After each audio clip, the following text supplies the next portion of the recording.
Introduction: The Divine Appointment. Stop for a moment. Take your hand off the mouse or the screen. Do not keep scrolling. Do not change the track. You have to understand something crucial before we begin. The fact that you are listening to my voice at this precise instant is mathematically impossible to attribute to chance. Think about the odds. There are millions of books, millions of videos, and billions of hours of content on the internet. Among all that infinite noise, on this specific day, with the exact mood you have today, the algorithm, or what I like to call the engineering of divinity, has placed this title before your eyes. And you have clicked. Do you believe it is a coincidence? In metaphysics, coincidences do not exist. Only synchronicities exist. Carl Jung, the great Swiss psychologist, knew it. The ancient alchemists knew it. And deep down, you know it too. This book has found you because you have called it. Perhaps you did not do it with words. Perhaps you did not say, "I want to listen to this," but your soul has been emitting a frequency, has been sending a radio signal to the universe asking for a change, an answer, a sign, or an exit from the labyrinth in which you find yourself. You have been vibrating at the frequency of the search, and by the law of resonance, the universe has had no choice but to send you this material as a direct response to your request. Therefore, this is not just an audiobook. It is a divine appointment. It is a contracted encounter between your current consciousness and your future potential. If you are here, it is because you are ready. As the old Hermetic proverb says, "When the ear is able to hear, then come the lips to fill them with wisdom." Your ears are ready. Your vibration has opened the door. What you are about to hear next is not empty theory. It is a navigation map to understand the hidden language of reality.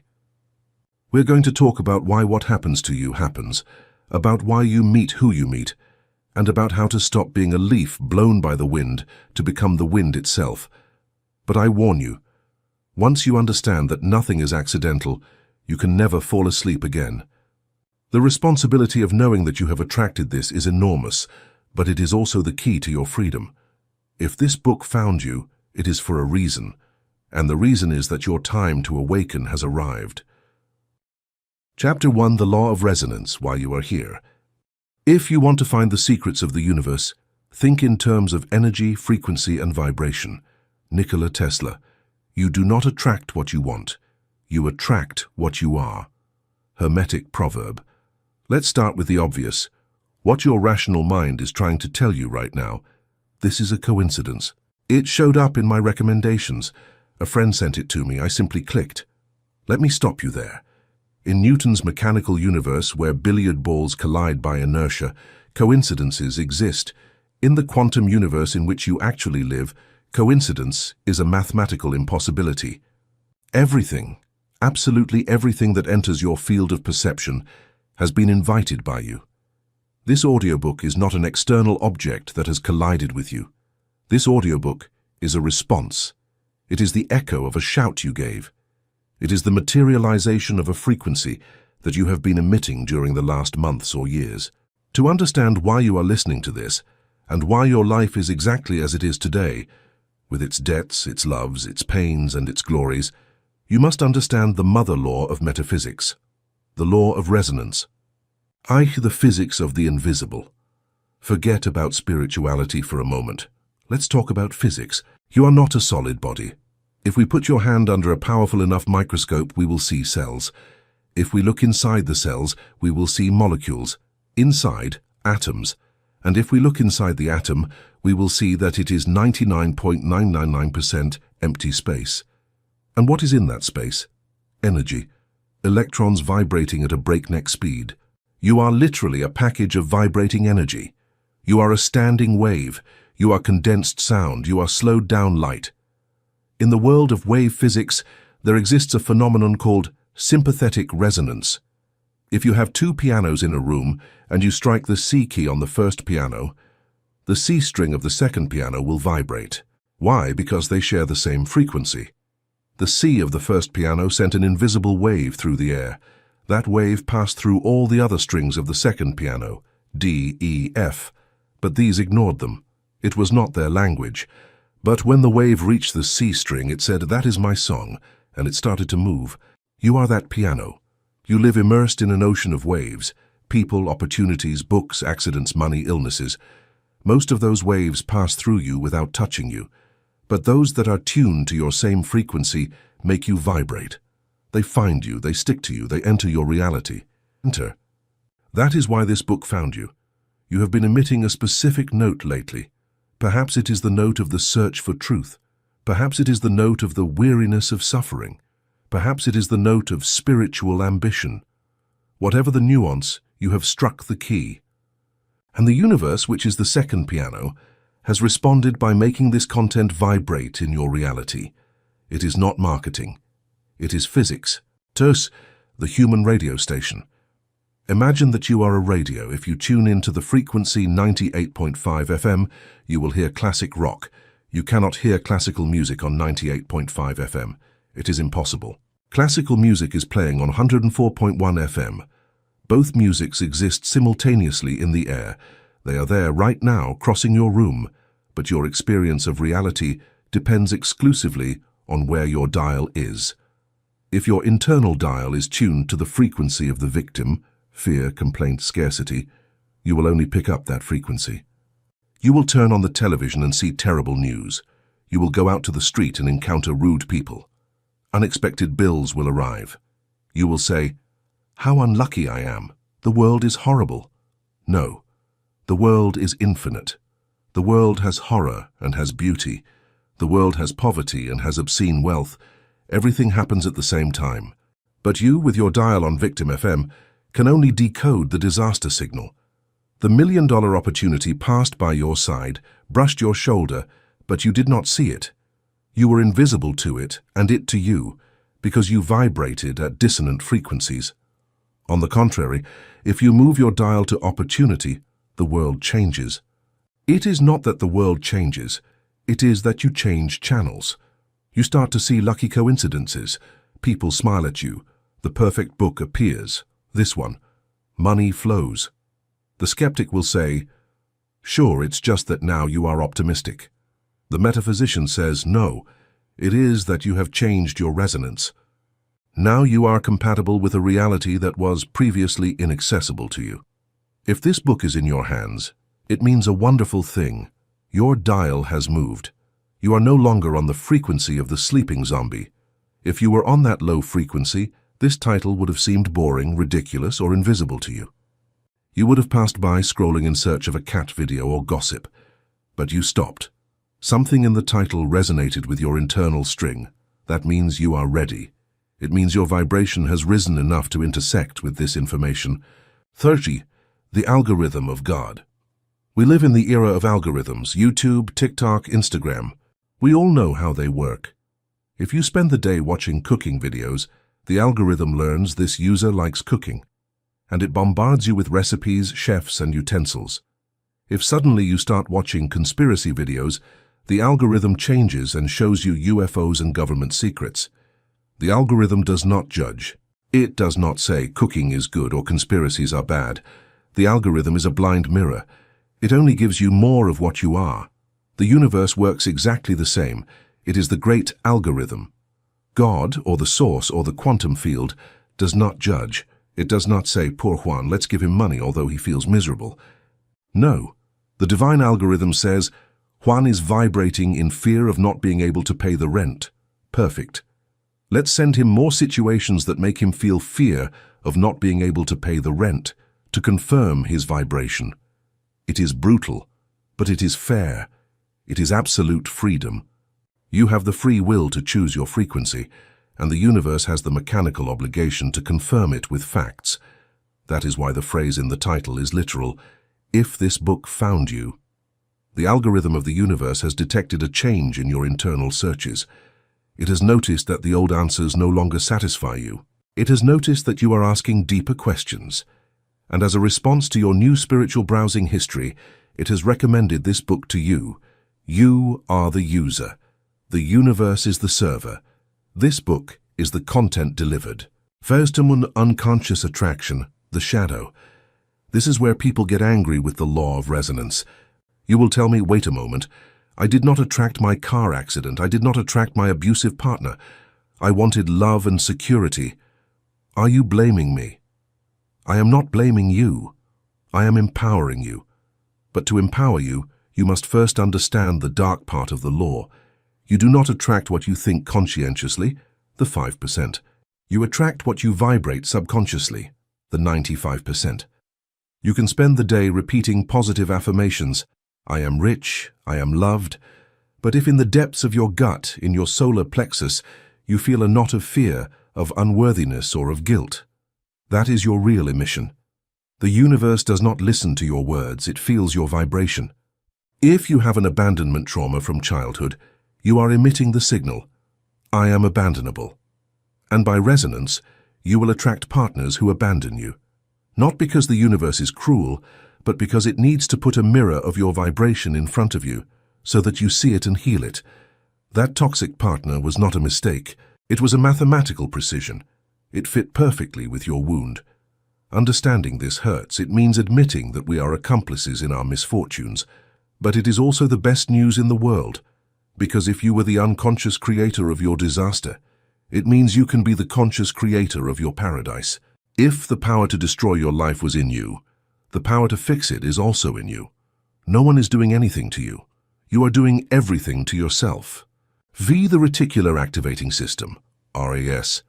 Biological science also supports this. At the base of your brain, you have a filter called the reticular activating system, RAS. Your brain receives millions of bits of information per second. If you processed everything, you would go crazy. The RAS is the doorman of the nightclub. Its job is to filter.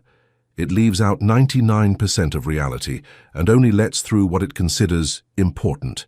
And what does it consider important? That on which you focus. The classic example. You want to buy a red car Model X. Before, you never saw that car. Now that you want it, you go out to the street and boom, you see the red car Model X everywhere. Were thousands of red cars manufactured last night? No, they were always there.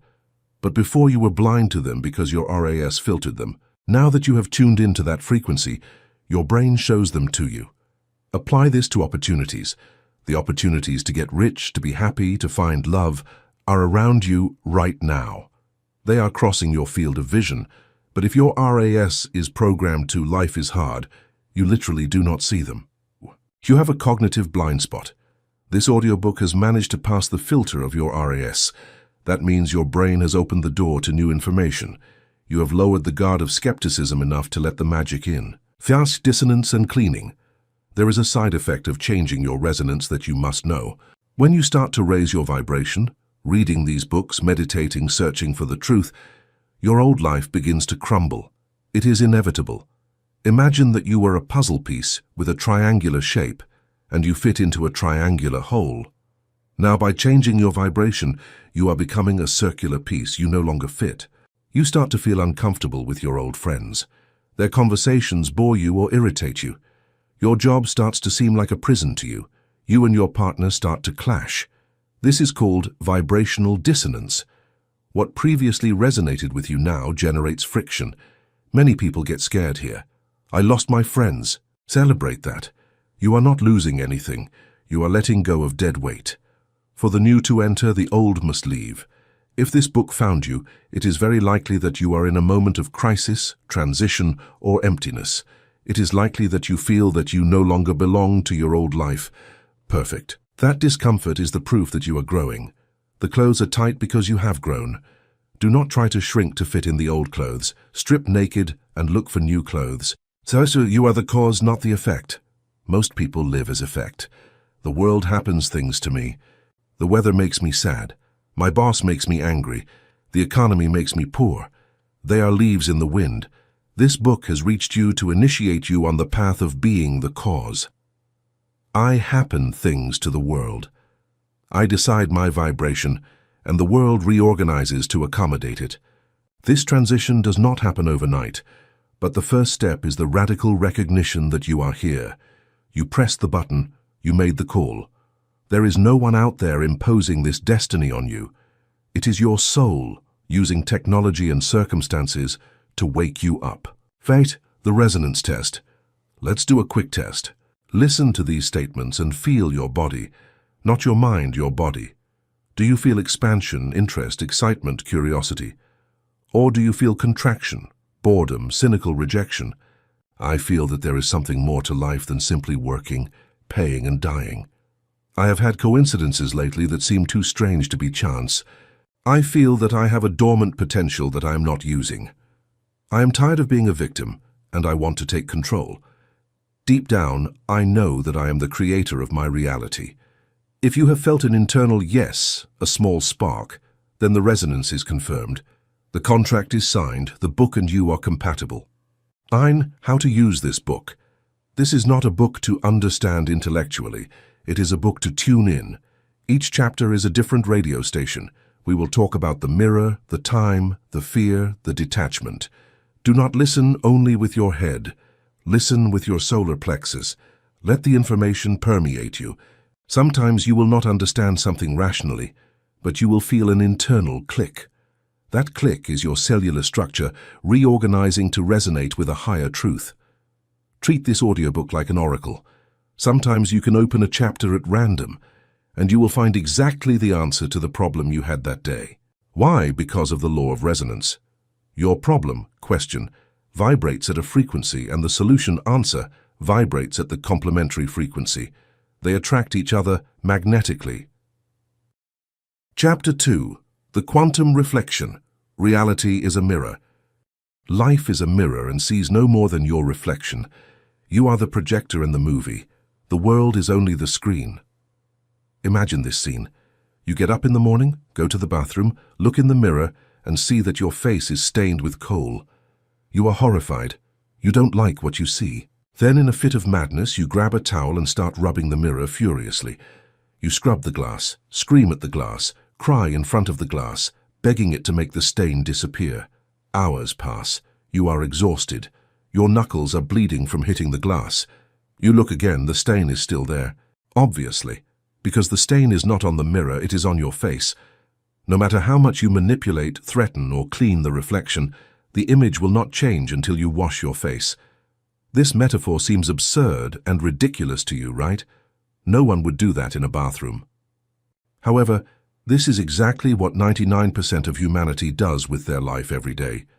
They try to change their financial situation, the reflection, by working more hours without changing their scarcity mindset, the face. They try to change their relationships, the reflection, by arguing with their partner without changing their own insecurity. They try to change the world by fighting against it. Welcome to the Quantum Reflection. In this chapter, we are going to destroy the biggest illusion you have been sold, the idea that there is an outer world independent of you. It does not exist. What you call reality is a holographic feedback system. It is a 360-degree mirror that surrounds you and returns to you, with mathematical precision, the exact image of your beliefs, your fears, and your dominant vibration. By understanding this, you stop being a victim of circumstances and become the conscious architect of everything that manifests in your field of vision. The illusion of the movie screen. To understand the metaphysics of the mirror, let's use the movie analogy. When you go to the movies, you sit in your seat and look at the screen. If a monster appears in the movie, you get scared. If the hero dies, you cry. But if you are lucid, you know that the screen is blank. The screen has no colors, no stories, no monsters. The screen is neutral. The movie is coming out of a small device behind you, the projector. The light comes out of the projector, passes through a roll of film, your beliefs and subconscious, and is captured on the screen. Your life works the same. The screen. It is the material world, your bank account, your house, your body. It is neutral. It is plastic matter. The projector. It is your consciousness, your mind, your heart, your focus. The movie. They are your internal patterns, what you believe is true about yourself and the world. If your bank account is empty, it is not a problem with the screen, the economy, the government. It is that you have a film roll called scarcity in the projector. While that roll is spinning, you can change screens, change countries, change jobs, but the movie will be projected exactly the same wherever you go. Have you ever noticed that there are people who change partners constantly, but always end up living the same dramas? All men are the same, they say. No, men are different. But your projector is the same, so you turn any man into the actor your movie needs to confirm your script of betrayal or abandonment. People live trying to fix the screen. They shoot at the screen, they scream at the screen. The metaphysical master leaves the screen alone. He turns around, he goes to the projection booth, and he changes the roll of film. And miraculously, the image outside changes on its own. Their reality is neutral, the observer effect. Quantum physics brought us a disturbing discovery, the observer effect. In subatomic experiments, it was shown that light can behave as a particle, solid matter, or as a wave, potential energy, depending exclusively on whether there is someone observing it or not. The observer creates reality by looking at it. Before you judge a situation, that situation is neutral. It is not good or bad, it is raw data. Imagine it starts to rain. Person A, a farmer in a drought, looks at the rain and projects blessing, money. His reality is euphoria. Person B, a bride getting married outdoors, looks at the rain and projects disaster. Her reality is depression. It is the same water, it is the same neutral event. But the quantum mirror returns to each one a different reality based on their internal definition. You spend the day labeling neutral things. You are fired from your job. It is a neutral fact, termination of contract. You label, I am a failure. The mirror returns depression to you. Or you label, I am free to start a business. The mirror returns opportunity to you. The mirror has no opinion. The mirror only says, yes. If you say, the world is dangerous, the mirror says, yes it is, here are 3 crime news items to confirm it. If you say the world is kind, the mirror says, yes it is, here is a stranger who helps you. The mirror is a faithful servant who never contradicts you. By mastering your labels, you master the reflection that the world presents to you, choosing to see the hidden potential in every neutral circumstance of your path. Third is the time delay, the trap of density. This is where most people abandon metaphysics. You will tell me, okay, I understand, I'm going to change my movie, I'm going to think I'm rich, done. Hey, I looked at my account and I'm still in the red. This is a lie. Calm down. We live in a dense dimension. Matter is heavy. The quantum mirror of 3D reality has hysteresis, delay. Imagine you are on a giant ship. If you turn the rudder, the ship takes time to physically turn due to the inertia of the water. Or look at the stars. The light you see from a star may have left 1,000 years ago. Perhaps the star already died, but you still see its light because it takes time to arrive. Your current reality is a dead star. Your life today, your money today, your body today, is the result of your thoughts and vibrations from 6 months or a year ago. It is old light. It is the echo of your past. If today you start to change your projector, you think of abundance. The screen does not change instantaneously. You have to sustain the new image while the old reality finishes dissolving. This is the valley of the shadow of death, the time between the change of mind and the change of matter. Most people start thinking positively on a Monday. On Wednesday, they see that nothing has changed. They get frustrated and go back to thinking negatively. They interrupt the process. The mirror was starting to turn, but you stopped it. You must learn to ignore the current reflection while you create the new one. So you must walk through your poorhouse feeling rich, knowing that the poverty you see is only the residue of your old self, and that wealth is already on its way, coming down the pipe of time. Ignore the senses. Trust the vision. The manifestation is inevitable if the frequency is held with unwavering faith. For others do not exist, Neville Goddard. This is the most radical and difficult teaching to swallow. Neville Goddard, the great mystic, said, "Everyone is you pushed out." The people in your life do not have total free will in your reality. They act according to the script that you subconsciously write for them. You assign them roles. If you have a deep insecurity and believe that I am not worthy of love, you will telepathically force your partner to treat you with coldness or to be unfaithful, to confirm your belief. Your partner may be a wonderful person with others, but with you, they become a tyrant. Why? Because you are passing them the script, and they, by resonance, interpret it. This explains why, when you radically change your self-concept, you begin to truly love and respect yourself, the people around you have only two options. 1. They change. Suddenly they treat you with respect without you asking them to. 2. They leave. Since they can no longer play the role of abuser in your new movie of self-esteem, they vibrate out of your reality and disappear. Stop trying to change people. It is exhausting and it is useless. No one changes because you ask them to. They change when you stop needing them in the old way. If you want to be loved, love yourself. If you want to be valued, value yourself. The mirror has no choice. If you smile, the reflection has to smile. It cannot stay serious if you laugh. It is a physical law. By changing the source, you compel the reflection to follow suit without any external effort. Be the mirror of the shadow what you hate. The quantum mirror has a special function, revealing your shadow. Everything that irritates you, infuriates you, or bothers you viscerally about another person is something that is within you. This is called psychological projection. If arrogant people deeply bother you, it is because you have repressed arrogance, or because you would like to be arrogant, have permission to shine, and you don't dare. If lazy people bother you, it is because you have a tyrannical inner judge who does not allow you to rest, and you secretly envy their freedom. The world shows you your repudiated parts. When you point at someone with one finger, there are 3 fingers pointing at you. Every time you have a strong emotional reaction towards someone, stop. Do not look at the other. Look at yourself. Question: what part of me is resonating with this? Where am I like this, or where do I forbid myself to be like this? The enemy is your greatest teacher. He is showing you exactly where you have pending work. Thank him in silence for revealing your shadow to you and work on yourself. When you heal that within you, the person stops bothering you, or simply, they stop appearing. The messenger leaves when the message is delivered now. 5.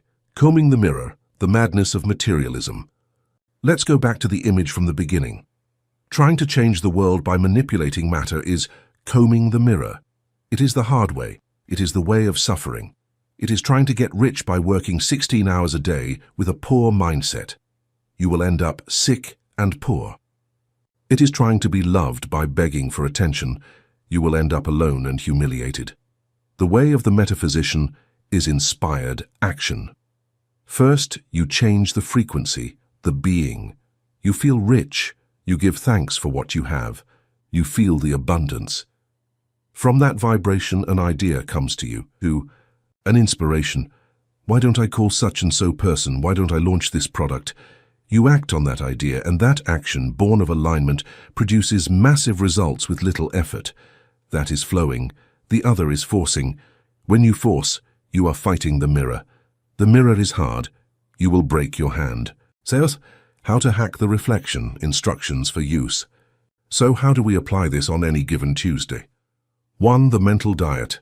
If reality is what you eat, perceive, stop eating junk. Stop watching news that scares you. Stop talking about your illnesses. Stop hanging out with people who complain. You are protecting your projector today. If you put junk in the projector, junk will come out on the screen. 2. Act as if. Fake it till you make it. Cheat the mirror. The mirror doesn't know if you're really rich or if you're faking it. It only reflects your vibration. If you dress, walk, and talk like a successful person, the mirror begins to get confused. Wait, this guy vibrates like a rich person. I have to send him wealth to match the image. And the universe begins to pull strings to validate your performance. Be the character you want to see reflected. 3. Ignore the how. Focus on the what. Your job is to define what you want to see in the mirror. I want to see myself healthy. The job of the mirror universe is to define how it will do it. A new doctor, a diet book, a spontaneous healing. If you try to control the how, you are interfering in the mechanism. Define the end. Feel the end. Let the mirror organize the means for the manifestation. Fate, the rearview mirror, guilt. Many use the mirror to torture themselves. They look back. If I hadn't done that, if I had studied something else. The rearview mirror is small for a reason. You are not going in that direction. Understand this. The you of the past who made mistakes did so with the level of consciousness they had then. It was another movie. You cannot judge your old movie with your new projector. Guilt is a terrible vibration. Guilt seeks punishment. If you feel guilty, the quantum mirror will say, "Ah, you want punishment? Here is a fine, a stubbed toe, a loss." Forgive yourself. Not for morality, but for pragmatic intelligence. Forgiving yourself is cleaning the projector lens so that tomorrow's movie is not stained by yesterday's. By releasing the past, you free up the energy necessary to project a brilliant future, ensuring that your current vibration is not anchored to the regrets of a version of yourself that no longer exists now. Try to the reality test. From today on, play with the mirror. Do small tests. Wake up tomorrow and say, "Today I am going to project kindness. I am going to imagine that everyone wants to help me." Go out to the street with that certainty. Maintain the internal smile and observe. Observe how traffic flows better today now. How the waiter gives you a free coffee. How someone holds the door for you. They are small glitches in the matrix that confirm to you that the remote control works. When you verify that it works with small things, coffees, traffic lights, smiles, dare with the big ones, money, health, love. The mechanism is the same. Only your resistance to believing it is possible changes. For the mirror, reflecting a button is as easy as reflecting a castle. The effort is the same, 0. By consistently applying these principles, you become a master of your own reflection and a sovereign creator of your life now. Chapter 3. The Language of the Universe, Synchronicities and Signs. The universe is always speaking to us, but it does not use words. It speaks in the language of the event, of the number, of the fortuitous encounter, and of the symbol. The illiterate of the 21st century will not be the one who cannot read or write, but the one who cannot interpret the signs that life places on their path. You are thinking of an old friend you haven't seen in years. Suddenly the phone rings, it's him. You are hesitating whether to accept a new job. You go out to the street and see a giant truck with the company logo. Then you turn on the radio and the song says, "Go for it." You look at the clock, 11:11, it's happening today now. Are you going crazy? Is it a conspiracy? Or is the fabric of reality much more intelligent and communicative than you have been taught? Welcome to the language of the universe. Most people walk through life as if they were in a dark and silent room, stumbling over furniture. The metaphysician knows the room is lit right now. The universe is not a mute and distant entity. It is a living, conscious and conversational system. The problem is that you expect it to speak in your native language. You expect a voice of thunder to descend from the sky and say, "Accept the job. It will go well." That almost never happens. It speaks in symbols today now. In this chapter, we are going to teach you the grammar of this sacred language so that you stop walking blindly and start having a fluid dialogue with your destiny. By learning these codes, you align your personal will with the cosmic flow, transforming every coincidence into a roadmap for your higher evolution now. What is a synchronicity? Carl Jung and the Scarab. The term synchronicity was coined by Carl Jung to describe a meaningful coincidence. It is when an internal event, a thought, a dream, an emotion, coincides with an external event without an apparent logical cause, but with deep meaning for the person. It is a bridge between the mind and the world today now. The classic story is this. Jung was treating a very rational, rigid and difficult patient. One day she was telling him a dream in which she was given a gold scarab. Just at that moment, Jung heard a soft tap on the office window.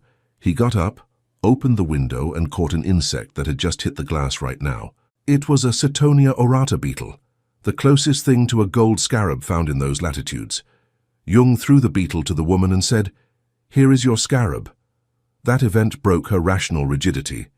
Her logical mind collapsed and she could begin her healing. That is a synchronicity. It is a wink from the universe now. It is the matrix telling you, "I am listening to you. We are connected. You are not alone." Synchronicities usually occur in moments of change, crisis, or spiritual awakening. They are confirmations that you are in the flow. When your vibration rises, synchronicities increase. When you are disconnected, they disappear today now. As repeated numbers, the binary code of God. Let's talk about the elephant in the room. 1111, 222, 353, 444. Why do so many people see these numbers constantly? Is it just suggestion? In sacred numerology and metaphysics, numbers are vibrations. Seeing repeated numbers is like seeing a glitch in the matrix or a sign of alignment in your life today now. 1111, the awakening. It is the activation code. It means an energetic portal is open. Your thoughts are manifesting at great speed. It is a reminder. Wake up. Pay attention to what you are thinking right now. 222, balance. Everything is fine. Keep planting seeds, have patience, trust the process now. 33, the masters. You are not alone. Your higher self or guides are with you. It is a number of protection. 444, foundations. You are building something solid. It is a sign of support. 555, change. A sudden change is approaching. Prepare. It is transformation. 666, matter. You are too focused on the material now. 777, luck, magic. You are on a streak. You are aligned with your divine purpose. Do not obsess over dictionaries of meanings. The important thing is the feeling. When you see an 1111, do you feel a small shiver or a sense of magic? That feeling is the real signal. The number is just the trigger today now. Threat? The divine radio, the Spotify oracle. The universe can hack technology to speak to you. Have you ever asked a question to the air and, upon turning on the radio or putting your playlist on shuffle, the next song answers exactly? That is not a coincidence. Remember, your device responds to electromagnetic impulses. Your mind and the field are the same today now. It is extremely easy for universal intelligence to manipulate the shuffle algorithm to put track 42 instead of 15. Practical exercise. Ask a clear question. Universe, should I call this person? Hit shuffle on your music. Listen to the first phrase of the song. Sometimes the answer is literal or metaphorical now. Learn to trust this sacred technology. The ancients used bones or tarot cards. We have Spotify. The mechanism is the same. Chance does not exist. It is consciousness ordering chaos to give a message. By using modern tools as oracles, you allow the divine to reach you through the very channels you use every day now. Favorite totem animals, messengers of nature. Nature is the direct physical manifestation of God. Animals have no ego. They are permanently connected to the source. This makes them excellent messengers. If in the middle of the city you see a hawk perched on your balcony, that is not normal. It is a sign. Pay attention to animals crossing your path today now. Butterfly deep transformation. You are changing from a caterpillar to something with wings. Snake, healing, kundalini, rebirth. Do not be afraid. Spider, creativity. You are weaving your destiny. Patience. Bird, ravens, hawks. Messages from the spiritual world. Higher vision. Look from above now. Dog, cat. If a stray animal approaches you insistently, it is bringing you love or protection. When it happens, do not dismiss it. Ask yourself, what was I thinking exactly when the animal appeared? What is its medicine? If you are obsessed with details and an eagle appears, the signal is elevate and look at the whole now. Listening to strangers, drunken angels. Sometimes the universe uses people as temporary puppets to deliver a message to you. You are on the bus, worried about money. Two people behind you are talking. Suddenly, one says clearly, "Don't worry, the money always arrives at the end." He is telling his friend, but he is telling you. You feel the impact now. That is a sign. The universe is very efficient. It will not descend an angel with wings if it can use a drunk on the corner or a lady in the supermarket line to tell you the exact phrase you need to hear. Keep your ears open. When you are in receiver mode, everyone is a potential oracle for your path today now. Fragments of conversations, billboards, graffiti on the wall. If a phrase jumps at your sight or hearing and resonates emotionally, pick it up. It is for you. By remaining alert to the casual words of the world, you realize that the divine is constantly whispering guidance through the voices of everyone around you now. As physical symptoms, the body does not lie. Your body is the most sensitive antenna you possess. The body receives the signal before the brain. We call this somatic intuition. The contraction. You are facing a decision. You feel a knot in your stomach. Your shoulders close. Signal. No. Danger. Do not go that way, even if it seems like a good idea today now. The expansion. You feel lightness, you feel heat in your chest, you feel excitement or a pleasant tingling. Signal, yes, green light. Go ahead. Sometimes the universe stops you physically. You are about to go on a trip that does not suit you and you get a sudden fever. Or you sprain your ankle before a date now. The ego says, damn it, what bad luck. The spirit says, thank you for stopping me. You saved me from something I couldn't see. If everything is blocked, you get sick, you lose your keys. Stop. Do not force. The universe is putting up a red light to protect you or redirect you. Trust the physical wisdom of your temple now. There's the rule of 3 confirmation. How to distinguish a real signal from your own obsession. The ego is obsessive and seeks what it wants to see. The golden rule is the rule of 3. The first time, it's an event. The second time, it's a coincidence. The third time, it's a sign. A stranger recommends the same book you heard about twice today now. If the universe wants you to see something, it will put it in your face repeatedly. It will be insistent. If you see the same name, place, or concept 3 times in a short period from unrelated sources, pay attention. It is a cosmic order.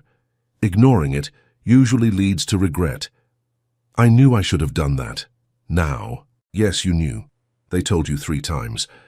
By following the rule of 3, you filter out the noise of your own desires and ensure that you are moving in harmony with a genuine directive from the field, allowing you to act with the absolute certainty that you are being guided by a wisdom far greater than your own today. Fate, how to ask for a sign, the protocol. You do not have to wait passively, you can ask. But there is a correct way to do it. Do not ask from desperation. That generates static. Ask from curiosity and play. The purple elephant exercise. If you want to prove this works, do this today. Close your eyes. Ask for a clear sign that you're being heard right now. Say, Cornaud, universe, show me a clear sign in the next 48 hours. Show me a purple elephant or a blue butterfly, something specific. Let go. Forget it. Do not go out looking for it like a madman. I guarantee you will see it. Perhaps on a child's shirt, an ad, or a sticker. When you see it, you will feel a shock today now. That shock is the neural reconnection. Your brain just understood that reality responds. Once you receive the small signal, you can ask for big things. Universe, if this job is for me, let them call me before Friday. If not, I'll let it go. Putting clear conditions is very useful. The universe loves clarity now. Changed in discernment. Do not become paranoid. An important warning. There is a thin line between magical awareness and paranoia, apophenia. Not everything is a sign. Sometimes a cigar is just a cigar. If you obsess over every plate, cloud, and word the waiter says, you will go crazy and become paralyzed. I can't leave because I saw a gray cloud. That is fear now. How to differentiate? The true sign comes with peace and clarity. It feels like an aha, it is light. Paranoia comes with anxiety and confusion. It feels heavy and urgent. If you have to force the meaning, well, I saw a blackbird, which looks like an eagle, then it is not a sign today in your life now. Real signs hit you. They are obvious. They do not require forensic analysis. If you doubt, it is not a sign. The real sign is unmistakable. By maintaining a grounded and observant mind, you learn to distinguish the profound whispers of the universe from the chaotic chatter of your own fearful imagination right now. Hex the breadcrumbs, step-by-step navigation. The universe rarely gives you the full map. You want to see the whole path from point A to Z. The universe does not work that way. It works like a GPS in the fog. You can only see the next 10 meters. The universe gives you breadcrumbs. It gives you a sign for step 1, call John. You call John today now. Then, and only then, the sign for step 2 appears. John invites you to a party. You go. Step 3. You meet Anna. Step 4. Anna offers you the business of your life. If you had asked to see step 4 from the start, you wouldn't have understood. Your job is to trust the breadcrumb in front of you now. Follow the immediate clue. Do what excites you today. Trust that this small signal will lead you to the next and the next until you reach the destination. This is called living in the miracle zone. By focusing only on the current step, you eliminate the anxiety of the future and move with perfect flow now. Time when the sign is wait or no. Sometimes we ask for signs to confirm what our ego wants. You want to go back to your toxic ex. You ask for a sign, nothing happens. Silence. Or you see danger signs. But your ego manipulates reality. Ah, I didn't see a danger sign. That means everything is fine. Do not deceive yourself today now. Silence is also an answer. If you ask and nothing happens, the answer is not yet, or it is not necessary for you to know now. If you find constant obstacles, the door won't open, the email bounces, the sign is a giant neon no. We call this divine redirection. It is protecting you right now today. An obstacle is not something that prevents you from reaching your destination. It is something that prevents you from falling off a cliff. Appreciate the closed door as much as the open one. That closed door is protecting you. By accepting the no of the universe, you save yourself from unnecessary suffering now. Chapter 4. The Invisible Plot, the Red Thread of Fate. An invisible red thread connects those who are destined to meet, regardless of time, place, or circumstances. The thread may stretch or tangle, but it will never break. Eastern legend. Look around you. You see people. You see the bus driver. You see your boss. You see your partner. You see that stranger who crossed your path today. Your physical eyes tell you that you are separate islands, independent bodies moving through space in a random way. Your physical eyes lie to you. If you could see with spiritual vision or energetic X-ray vision, what you would see would take your breath away. You would see that there are no empty spaces between people right now today. You would see a luminous, intricate, and perfect network of threads connecting heart to heart, plexus to plexus. You would see that the stranger who smiled at you today did not do it by chance. They did it because an invisible thread vibrated and forced them to look at you to give you a microdose of hope that you needed in your life now. You would see that the person who broke your heart 5 years ago was not a random villain. They were an actor hired by your own soul to teach you to love yourself. Welcome to the Invisible Plot. In this chapter, we are going to discover the social engineering of fate. We will understand that your contact list is a map of sacred coordinates now. No one enters your life without an invitation. No one leaves without having delivered their message. Every encounter, however brief, is a cosmic appointment. By recognizing these invisible connections, you begin to navigate your relationships with a sense of purpose and gratitude, knowing that every person is a mirror of your own journey now. Indra's net, we are nodes. In ancient Vedic philosophy, there exists the metaphor of Indra's net. Imagine an infinite silk net that extends in all directions. In each intersection of the threads, there is a brilliant pearl. Each pearl reflects the light of all the other pearls in the net. If you touch one pearl, all the others vibrate in this world today now. You are one of those pearls. You are not an isolated entity fighting against the world. You are a node in a network of consciousness. This explains why sometimes you think of someone and that person calls you. It is not magic telepathy, it is network physics. You are connected by a filament of the plot in your life right now, today, now. When you move, think, feel, you send an impulse through the thread that reaches the other end. Understanding this eliminates existential loneliness. You have never been alone. It is impossible to be alone. Even if you are on a deserted island, you are energetically connected to the totality of the human species in this world right now. Your thoughts affect the collective, and the collective affects you. This network is intelligent. It constantly reorganizes itself to bring you the people you need for your next level of evolution. Sometimes the net brings you a teacher. Sometimes it brings you a lover. Sometimes it brings you an executioner today in your life now.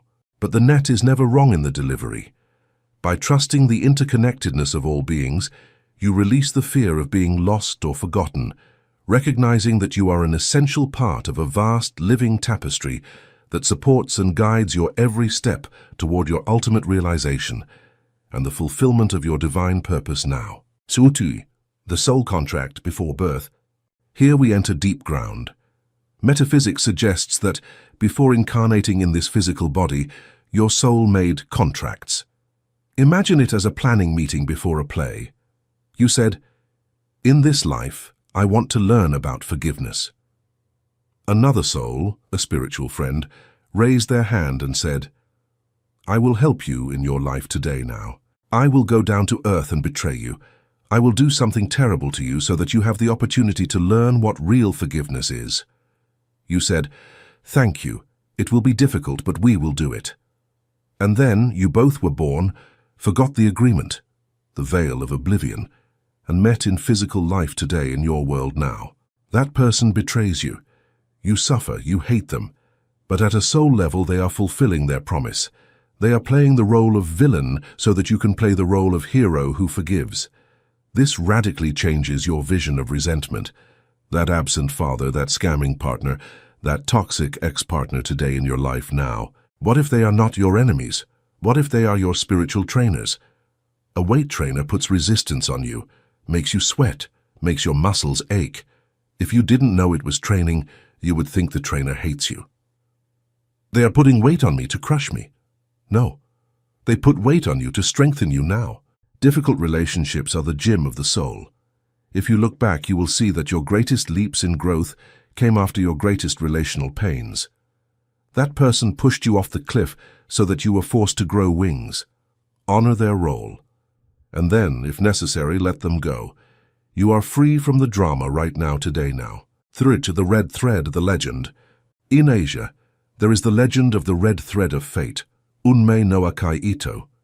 They say the gods tie an invisible red thread to the little finger of those who are destined to meet.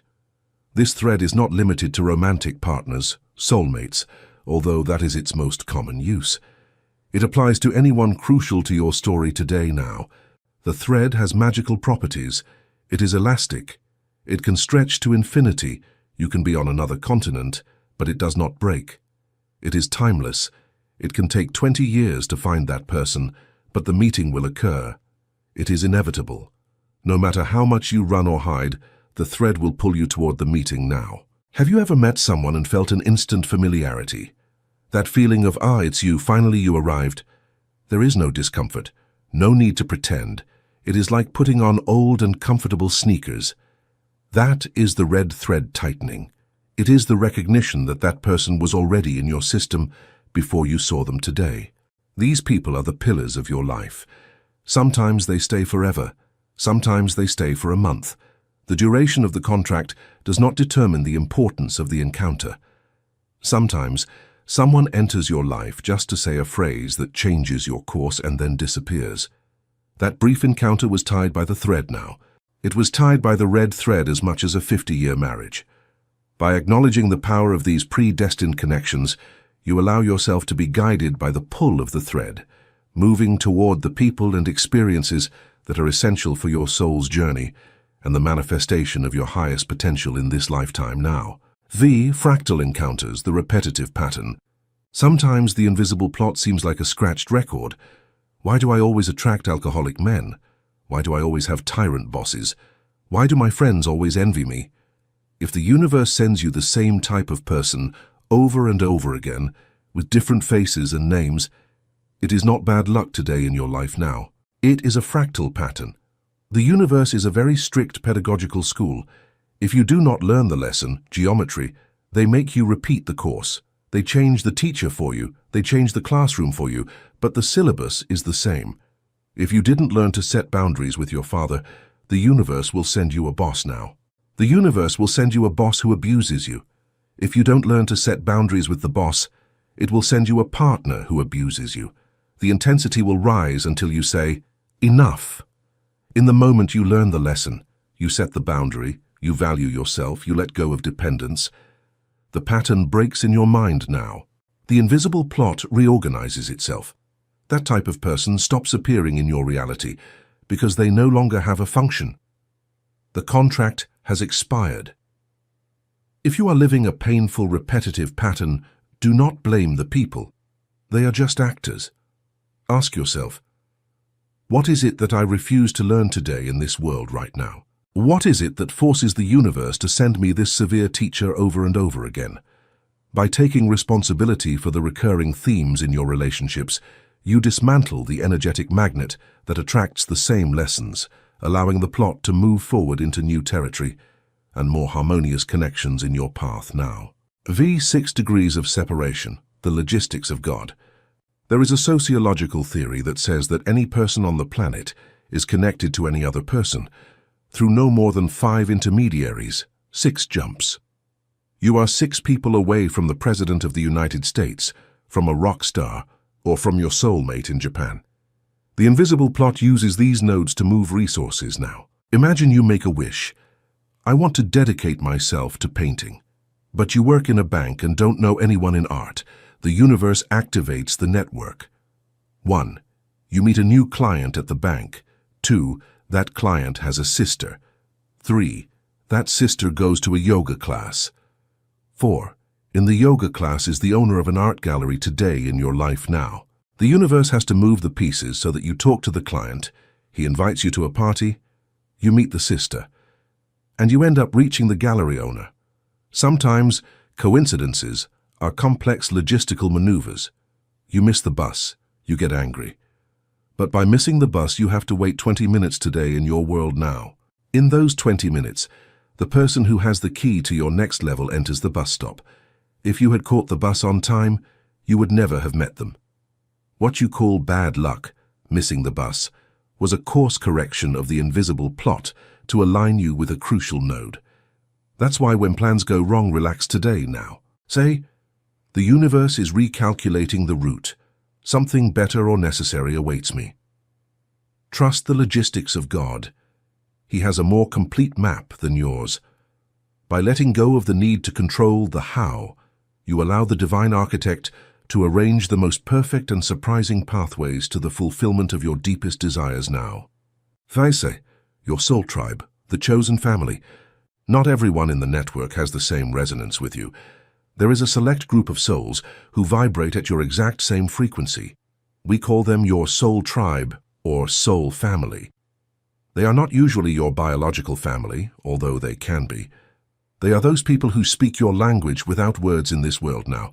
With them, you don't have to explain yourself. They understand your jokes, they understand your pain, they understand your madness. Being with them recharges your energy instead of draining you. Finding your tribe is essential for awakening. A coal ember, if you take it out of the fire and put it alone, goes out today in your life now. If you put it next to other burning embers, it burns with strength. You are the ember. If you are surrounded by people who vibrate low, complaints, fear, materialism, you will go out. It is a physical law. You need to look for your tribe. How? By emitting your true signal. Chapter 1. Be authentic to attract them right now today. If you like metaphysics, say it. If you like art, do it. By being authentic, you turn on your light, and your tribe will see you from afar and approach.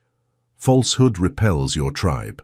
If you pretend to be who you are not to fit in with normal people, your tribe will not be able to find you because you have the costume on now. Be weird. Be you. And the weird ones like you will appear. By radiating your unique frequency without apology, you act as a beacon that draws your soul family out of the crowd, creating a powerful circle of support and shared vision that accelerates your individual and collective evolution in this physical reality today now. 7. Cutting ties versus untying knots. In modern spirituality, there is much talk of cutting ties with toxic people, visualizing scissors and cutting the energetic cord. Sometimes it is necessary, but there is a nuance. If you cut a tie with rage, you have not cut it. Hate is a tie as strong as love. If you hate your ex, you are still tied to them now. You keep giving them your energy.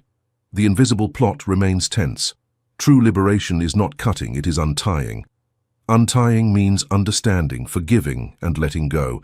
It means looking at that person and saying, I understand the role you played. Thank you for the lesson. I free you from the obligation to hurt me now. And I free myself from the obligation to suffer for you. The contract has ended. When you do this from a real neutrality, the thread dissolves. The person disappears from your life, or stays, but stops affecting you. They become irrelevant. You become transparent to them. As long as there is strong reaction, there is karma today.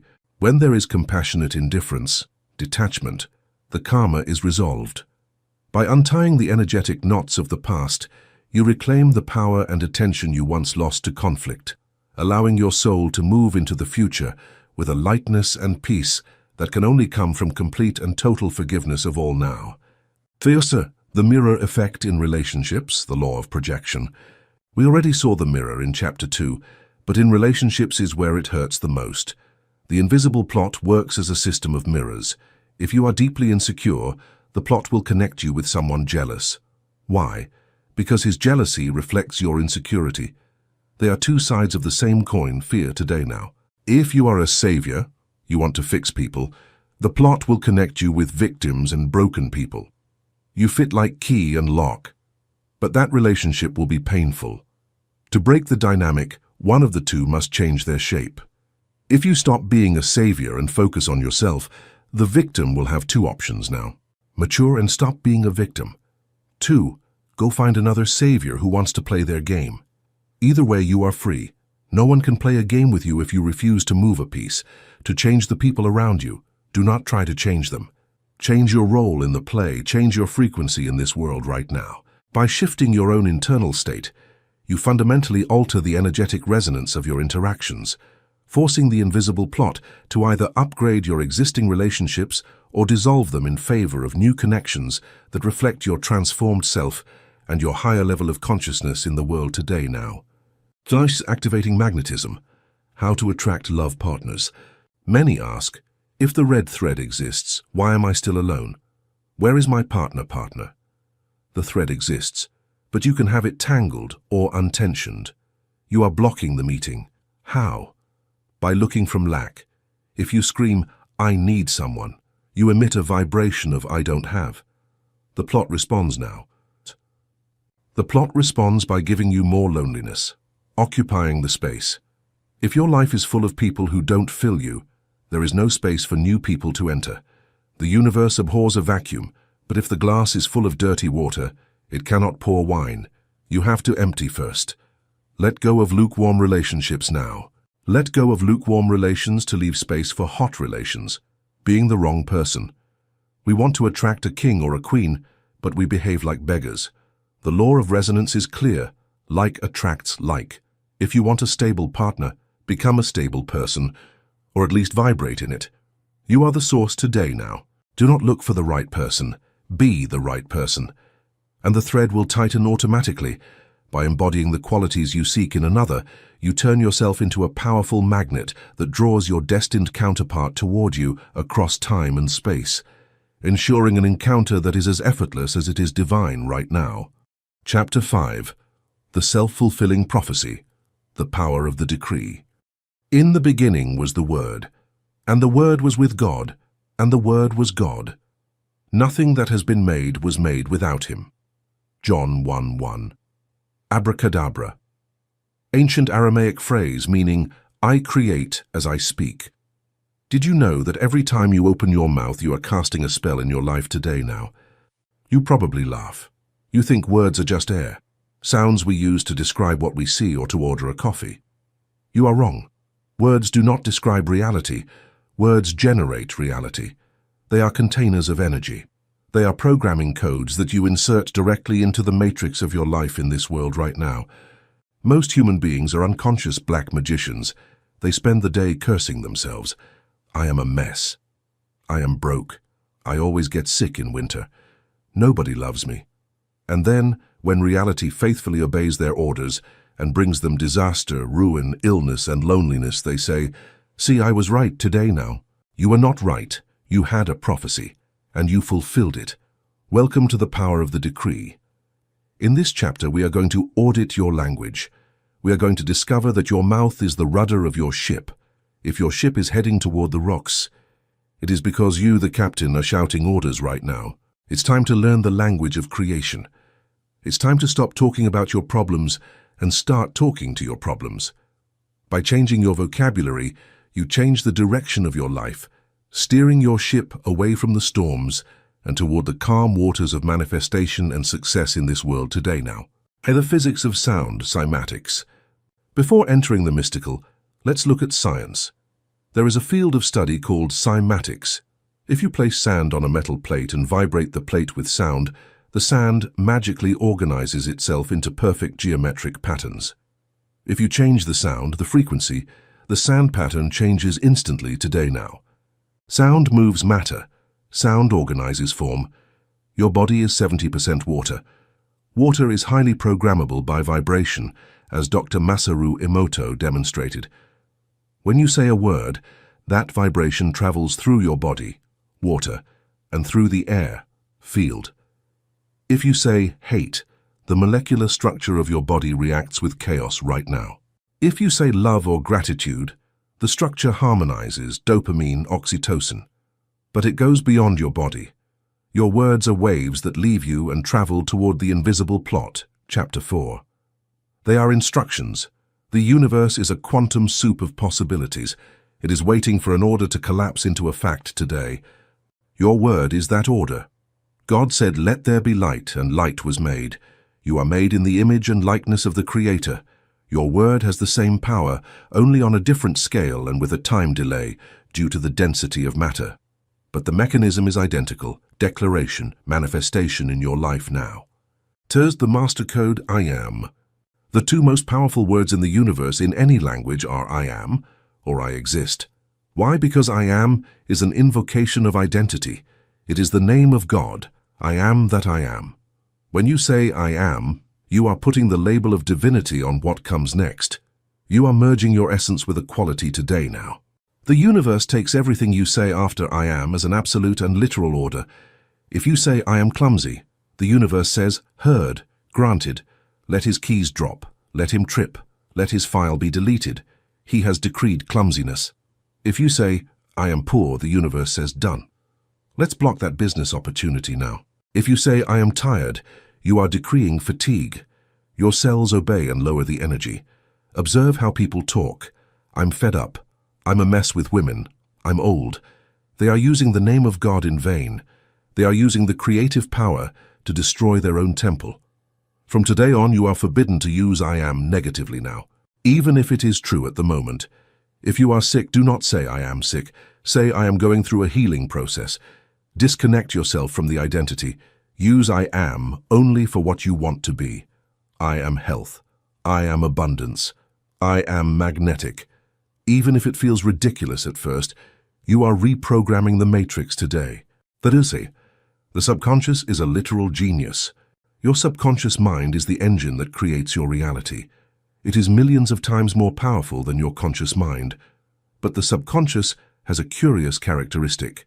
It has no sense of humor and does not judge. It is like the genie of Aladdin's lamp. Its only response is, your wishes are my command now. If you say jokingly, I want to die, how embarrassing. The subconscious does not know it's a joke. It records death wish, lowering immune system, increasing risky behaviors. If you say, this job gives me a headache, the subconscious says, understood, generating migraine every time he enters the office right now. You have to treat your subconscious like a 5-year-old child with superpowers. You have to be impeccable with your instructions. You cannot afford the luxury of speaking ill of yourself, even as a joke. Self-deprecating sarcasm, how stupid I am, haha, is pure poison. Erase those phrases from your vocabulary today now. Speak to yourself as you would speak to a king or a god, with respect, with greatness, and with clear intention. By honoring your internal dialogue, you shape a powerful and focused subconscious that works tirelessly to manifest your highest aspirations and your most noble dreams in this world right now today. Black magic, the complaint. The most common form of negative self-fulfilling prophecy is the complaint. What is a complaint? It is a statement that you do not like something, charged with negative emotion. Metaphysically, the complaint is an anchor. When you complain about your current situation, you are affirming and solidifying it today now. You are saying to the universe, look at this. This is what is real. Give me more of this. What you focus on expands. By complaining, you focus on the problem. Therefore, you expand the problem. There are people who are addicted to complaining. They meet in groups to complain about politics, the weather, or bosses right now. They are covens of unconscious black magic. They are using their collective energy to perpetuate exactly the situations they say they hate. If you want to change your life, do a fast of complaints. Try this. 7 days without a single verbal complaint. If something hurts, take a pill, but do not tell 10 people today now. If the weather is bad, take an umbrella, but do not say, "What disgusting rain." If you manage to do this, you will see miracles. Your energy, which previously leaked through the wound of the complaint, now accumulates and begins to manifest solutions. The complaint ties you to the victim. The decree elevates you to the creator now. The silent dialogue, your roommate. Not only does what you say out loud matter, what you say to yourself in silence matters. You have a roommate in your head who never shuts up. That internal dialogue is a continuous prayer. If you are smiling at someone, but inside you think, "I don't trust him," the universe hears the thought, not the smile today now. Thought is the electrical signal. Emotion is the magnetic signal. Your internal dialogue is usually a recording of your parents or society. You are not enough. You are going to make a mistake. Who do you think you are? You have to interrupt that recording. You must become a tyrant against your own negative thoughts now. When you hear an internal voice saying, "You won't be able to pay for it," shout internally, "Cancelled," and immediately replace it with, "Money flows to me in unexpected ways. I am prosperity." At first it is exhausting. You have to be vigilant like a security guard. But over time, the roommate learns today now. You change the recording, and when your internal dialogue becomes your ally, "You can do it, you are great, everything will turn out well," then you are unstoppable. You become a beacon of confidence and success, radiating a frequency that naturally attracts the people and circumstances needed to reach your highest potential right now. For the physiology of the lie, fake it till you believe it. Here we reach the main resistance. You say, "But if I say I am rich when I have zero in my account, I feel like a liar. I feel ridiculous." It is normal. Your rational mind compares the decree with the current reality and sees a discrepancy. It calls that discrepancy a lie. The metaphysician calls it prophecy now. An architect looks at an empty lot full of trash and says, "Here there will be a 20-story building." Is he lying? In the physical present, yes, there is no building. But in his mind, the building is already real. And because he holds that lie vision, the building ends up existing. You are the architect of your life today now. Your decrees are not reports of the current weather. They are forecasts of the future weather that you are creating. You must learn to feel comfortable with the temporary lie. Neville Goddard called it the assumption. Assume the feeling of the wish fulfilled. Speak as the person who has already achieved what you want right now. How does a rich person talk? Do they complain about the price of coffee? No. How does a loved person talk? Do they talk with jealousy and fear? No. They talk with security. Adopt the language of your future self. At first it is a performance, then it becomes a habit. Finally it becomes reality in your world today now. 7. Vocabulary audit, forbidden words. There are words that act like viruses in your operating system. It weakens your manifestation. Eliminate them today. Try, attempt. I'm going to try to do it. Try means go toward it, but fail. Yoda was right. Do or do not, there is no try. When you say you will try to be on time, you prepare the excuse now. Say, "I will be there. I will do it." I need money. I need love. Needing vibrates in lack. The universe responds, "Are you need? Well, keep needing. I will give you more need." Change. Need for I choose or I have. I choose to have money. Or better yet, thank in advance, "Thank you for the money coming now." Hope. I wish. I hope it turns out well. Hoping implies doubt. It implies that you are not in control. It puts power outside. Say, "I trust," or "I know." I know it will turn out well. But, I love you, but.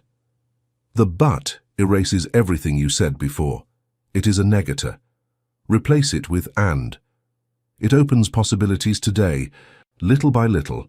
I'm getting out little by little. It is a decree of slowness. You are asking the universe to put on brakes. Say, step by step, steady progress, or in a quantum way, fast progress.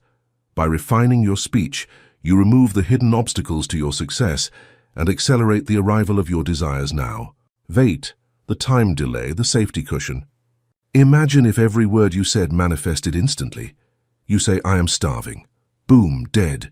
You say, I want to kill myself for what I did. Boom, dead. You say, I wish an elephant would appear here. Boom, house destroyed. It would be chaos. You wouldn't survive a single day. Fortunately, we live in a dimension with time now. Time acts as a buffer. Your words are seeds. They take time to germinate. This is a safety measure. It gives you time to repent and cancel the order. If you have a negative thought, this is going to turn out badly. Do not be afraid. It does not manifest instantly. You have room for maneuver right now, today now. If you immediately correct it, no, cancelled, it will turn out well. You have dug up the weed seed before it takes root. But if you repeat the negative decree day after day, you water it. And then, yes, the monster grows. Persistence is the key. A single positive decree does not fix a life, just as one salad doesn't work now. It is the constant mental diet that changes your body and your life. By being mindful of your long-term verbal patterns, you ensure that you are only planting seeds of success, joy, and abundance, which will eventually grow into a magnificent reality that reflects the highest intentions of your conscious spirit today now. 9. The ritual of the decree, how to do it right. To use the self-fulfilling prophecy consciously, follow this protocol. Present state. The decree must be in the present. Not, I will be rich. That is future, and the future never arrives. Say, I am rich, or I am in the process of getting rich. Positive. The subconscious does not understand no today now. If you say, I don't want to be fat, the subconscious hears, I want nay fat, and it makes you hungry. Say, I have a healthy weight. Focus on what you want, not what you want to avoid. Emotion. The word is the code, the emotion is the send signal. Repeating like a parrot is useless. You have to feel it now. If you say, I am happy with a bitter face, it doesn't work. You have to generate the emotion of happiness first, and then release the word on that emotional wave. Gratitude. The most powerful decree is thankfulness, because it implies you have already received. Thank you, universe, for this new job right now, today now. This is pure faith. It is the signing of the contract. By combining the right words with deep, authentic emotion and heartfelt gratitude, you activate the creative forces of the cosmos, ensuring that your declarations are transformed into the tangible reality of your daily life with grace and absolute certainty in this world now. Chapter 6. The Collapse of Time, Quantum Leaps. Time is an illusion, lunchtime doubly so. Douglas Adams. You don't need 10 years to achieve what you want. You need a second of complete internal transformation, and time will bend to accommodate your new reality. You have been lied to about time.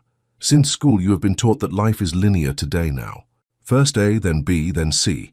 They have told you, study, work hard, save bit by bit, climb the ladder step by step, and perhaps when you are 65 years old, you will be able to enjoy life. It is the escalator model. Slow, predictable, safe, and incredibly boring. It is the Newtonian model. Slow cause and effect, right now, today. But then you see people who break the rules. You see a 20-year-old create $1 million company in 6 months. You see someone heal from an incurable disease in a week. You see someone find the love of their life on a Tuesday, get married on Saturday, and be happy forever. What happened there? Did they cheat now? No. They have used a higher law of physics. They have stopped using the stairs and have taken the elevator. They have performed a quantum leap. Welcome to the collapse of time. In this chapter, you are going to learn that time is not a rigid prison. It is an elastic material. You can stretch it or you can contract it today now. If you understand how vibration works, you can save yourself 10 years of effort and compress them into 6 months of intensity. Are you willing to stop waiting and start jumping? By mastering the art of the quantum leap, you bypass the limitations of the physical world and step into a reality where your desires manifest now. Because time is a coordinate, not a clock. Einstein taught us that time is relative. If you put your hand on a hot stove, a minute seems like an hour. If you are with the person you love, an hour seems like a minute. Time depends on the observer. In metaphysics, we go one step further. Time is not something that passes. Time is a location coordinate right now today. Imagine that all versions of your life already exist right now, like rooms in an infinite hotel. In room 101, you are poor. In room 505, you are a millionaire. In room 808, you are sick. All those rooms exist simultaneously in the hotel of the universe, the eternal present. What you call time is simply your awareness moving now. It is simply your consciousness walking down the hallway from room 101 to 505. If you go walking, linear method, it takes 10 years. But if you learn to teleport, quantum method, you can appear in room 505 instantly. Time is not necessary to create. Time is only necessary for your logical mind to accept the change today now. 2. The physics of the quantum leap. In the atom, electrons spin in orbits. For an electron to pass from a low orbit to a high orbit with more energy, it does not travel through the intermediate space. It disappears from orbit A and reappears instantly in orbit B, without passing through the middle. Without time, this is called a quantum leap today now. You can do the same with your life. You do not need to go through the intermediate steps that society imposes on you. Society says intern, assistant, junior, senior, boss. The quantum leap says intern, boss, vibration, boss. How? By increasing your energy. The electron needs an injection of energy now. The electron needs energy to jump. You do too. That energy is not caffeine, it is emotional intensity and certainty of identity. If you are able to raise your vibration to the level of your desire and sustain it, reality collapses. The universe is forced to move you to the new timeline. It does so through accelerated coincidences now. You get fired, collapse of the old, and the next day you meet the investor of your life, appearance of the new. For the external spectator, it seems like a miracle or luck. For you, it is applied quantum mechanics. By holding the frequency of your success, you command the universe to rearrange itself around you right now today. 3. The trap of linearity. The biggest barrier to collapsing time is your logical mind. Your mind is obsessed with the how. I want to earn $1 million. Okay, if I save 100 a month, it will take 800 years. It's impossible. Your mind calculates based on your past and your current resources. But the quantum leap does not use your current resources today now. It uses the resources of the new timeline. When you jump, the how appears. It is like driving in the fog. You only see 10 meters, but if you move forward, you see the next 10. Linear thinking paralyzes you because it wants to see the whole path before taking the first step. Quantum thinking says, I am at the destination now. I am at the destination vibrationally.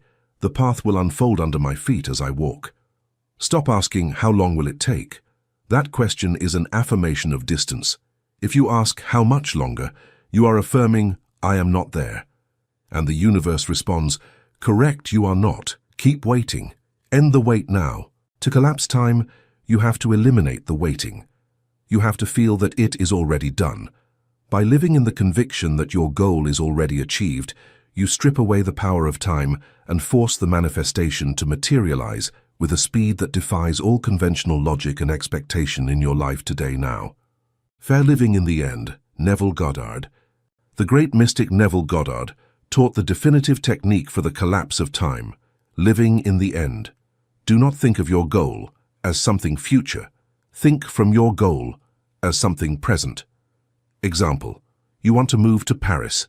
Thinking of the end, you look at photos of Paris and sigh today now. You wish to be there someday. This creates separation and time. Thinking from the end, you close your eyes and imagine that you are already in Paris. You feel the air of Paris. You smell the croissant. You touch the doorknob of your Parisian apartment. You feel the gratitude of being there. And you look at the world now. When you do this with intensity, you deceive your subconscious and the universe. The universe does not know how to distinguish between what you see with open eyes and what you feel intensely with closed eyes. If your vibration says, I am in Paris, the universe enters cognitive dissonance. It must correct the error today now. System error. Immediate correction. And then the universe moves heaven and earth to take your body to where your mind already is. A job offer appears. a gifted ticket, an opportunity. The bridge of incidents unfolds quickly. You have brought the future to the present. You have collapsed the distance right now, today, now. But as intensity versus duration, here is the technical key. A quantum leap does not depend on how long you visualize, but on the intensity of the visualization.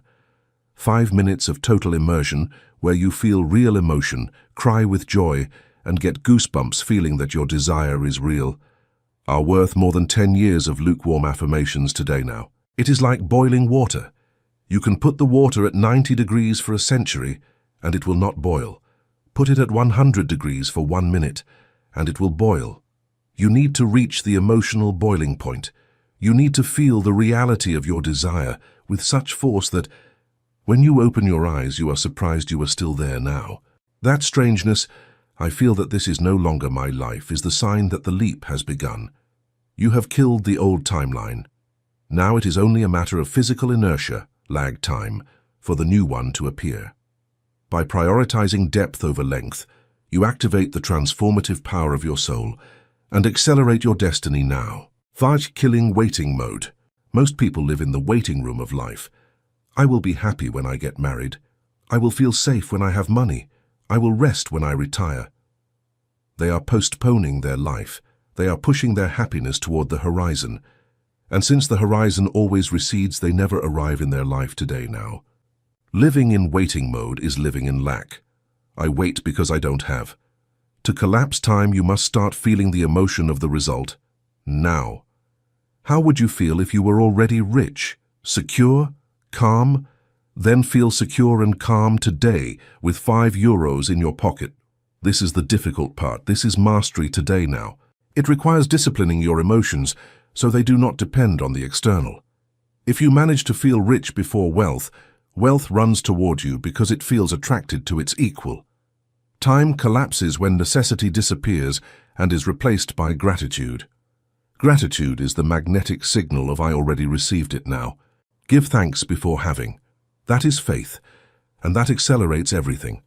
By cultivating an internal state of abundance, you remove the friction that slows down manifestation, allowing your reality to shift with a fluidity and grace that makes the concept of waiting completely obsolete and unnecessary in your existence now.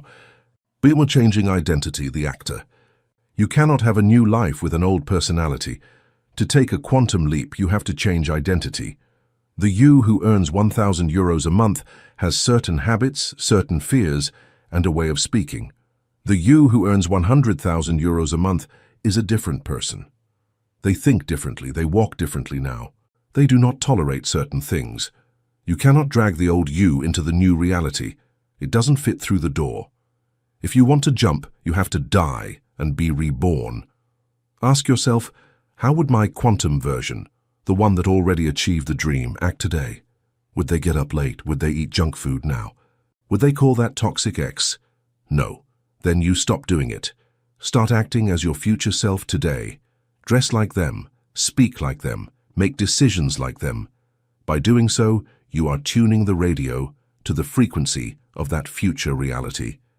When the tuning is perfect, reality manifests.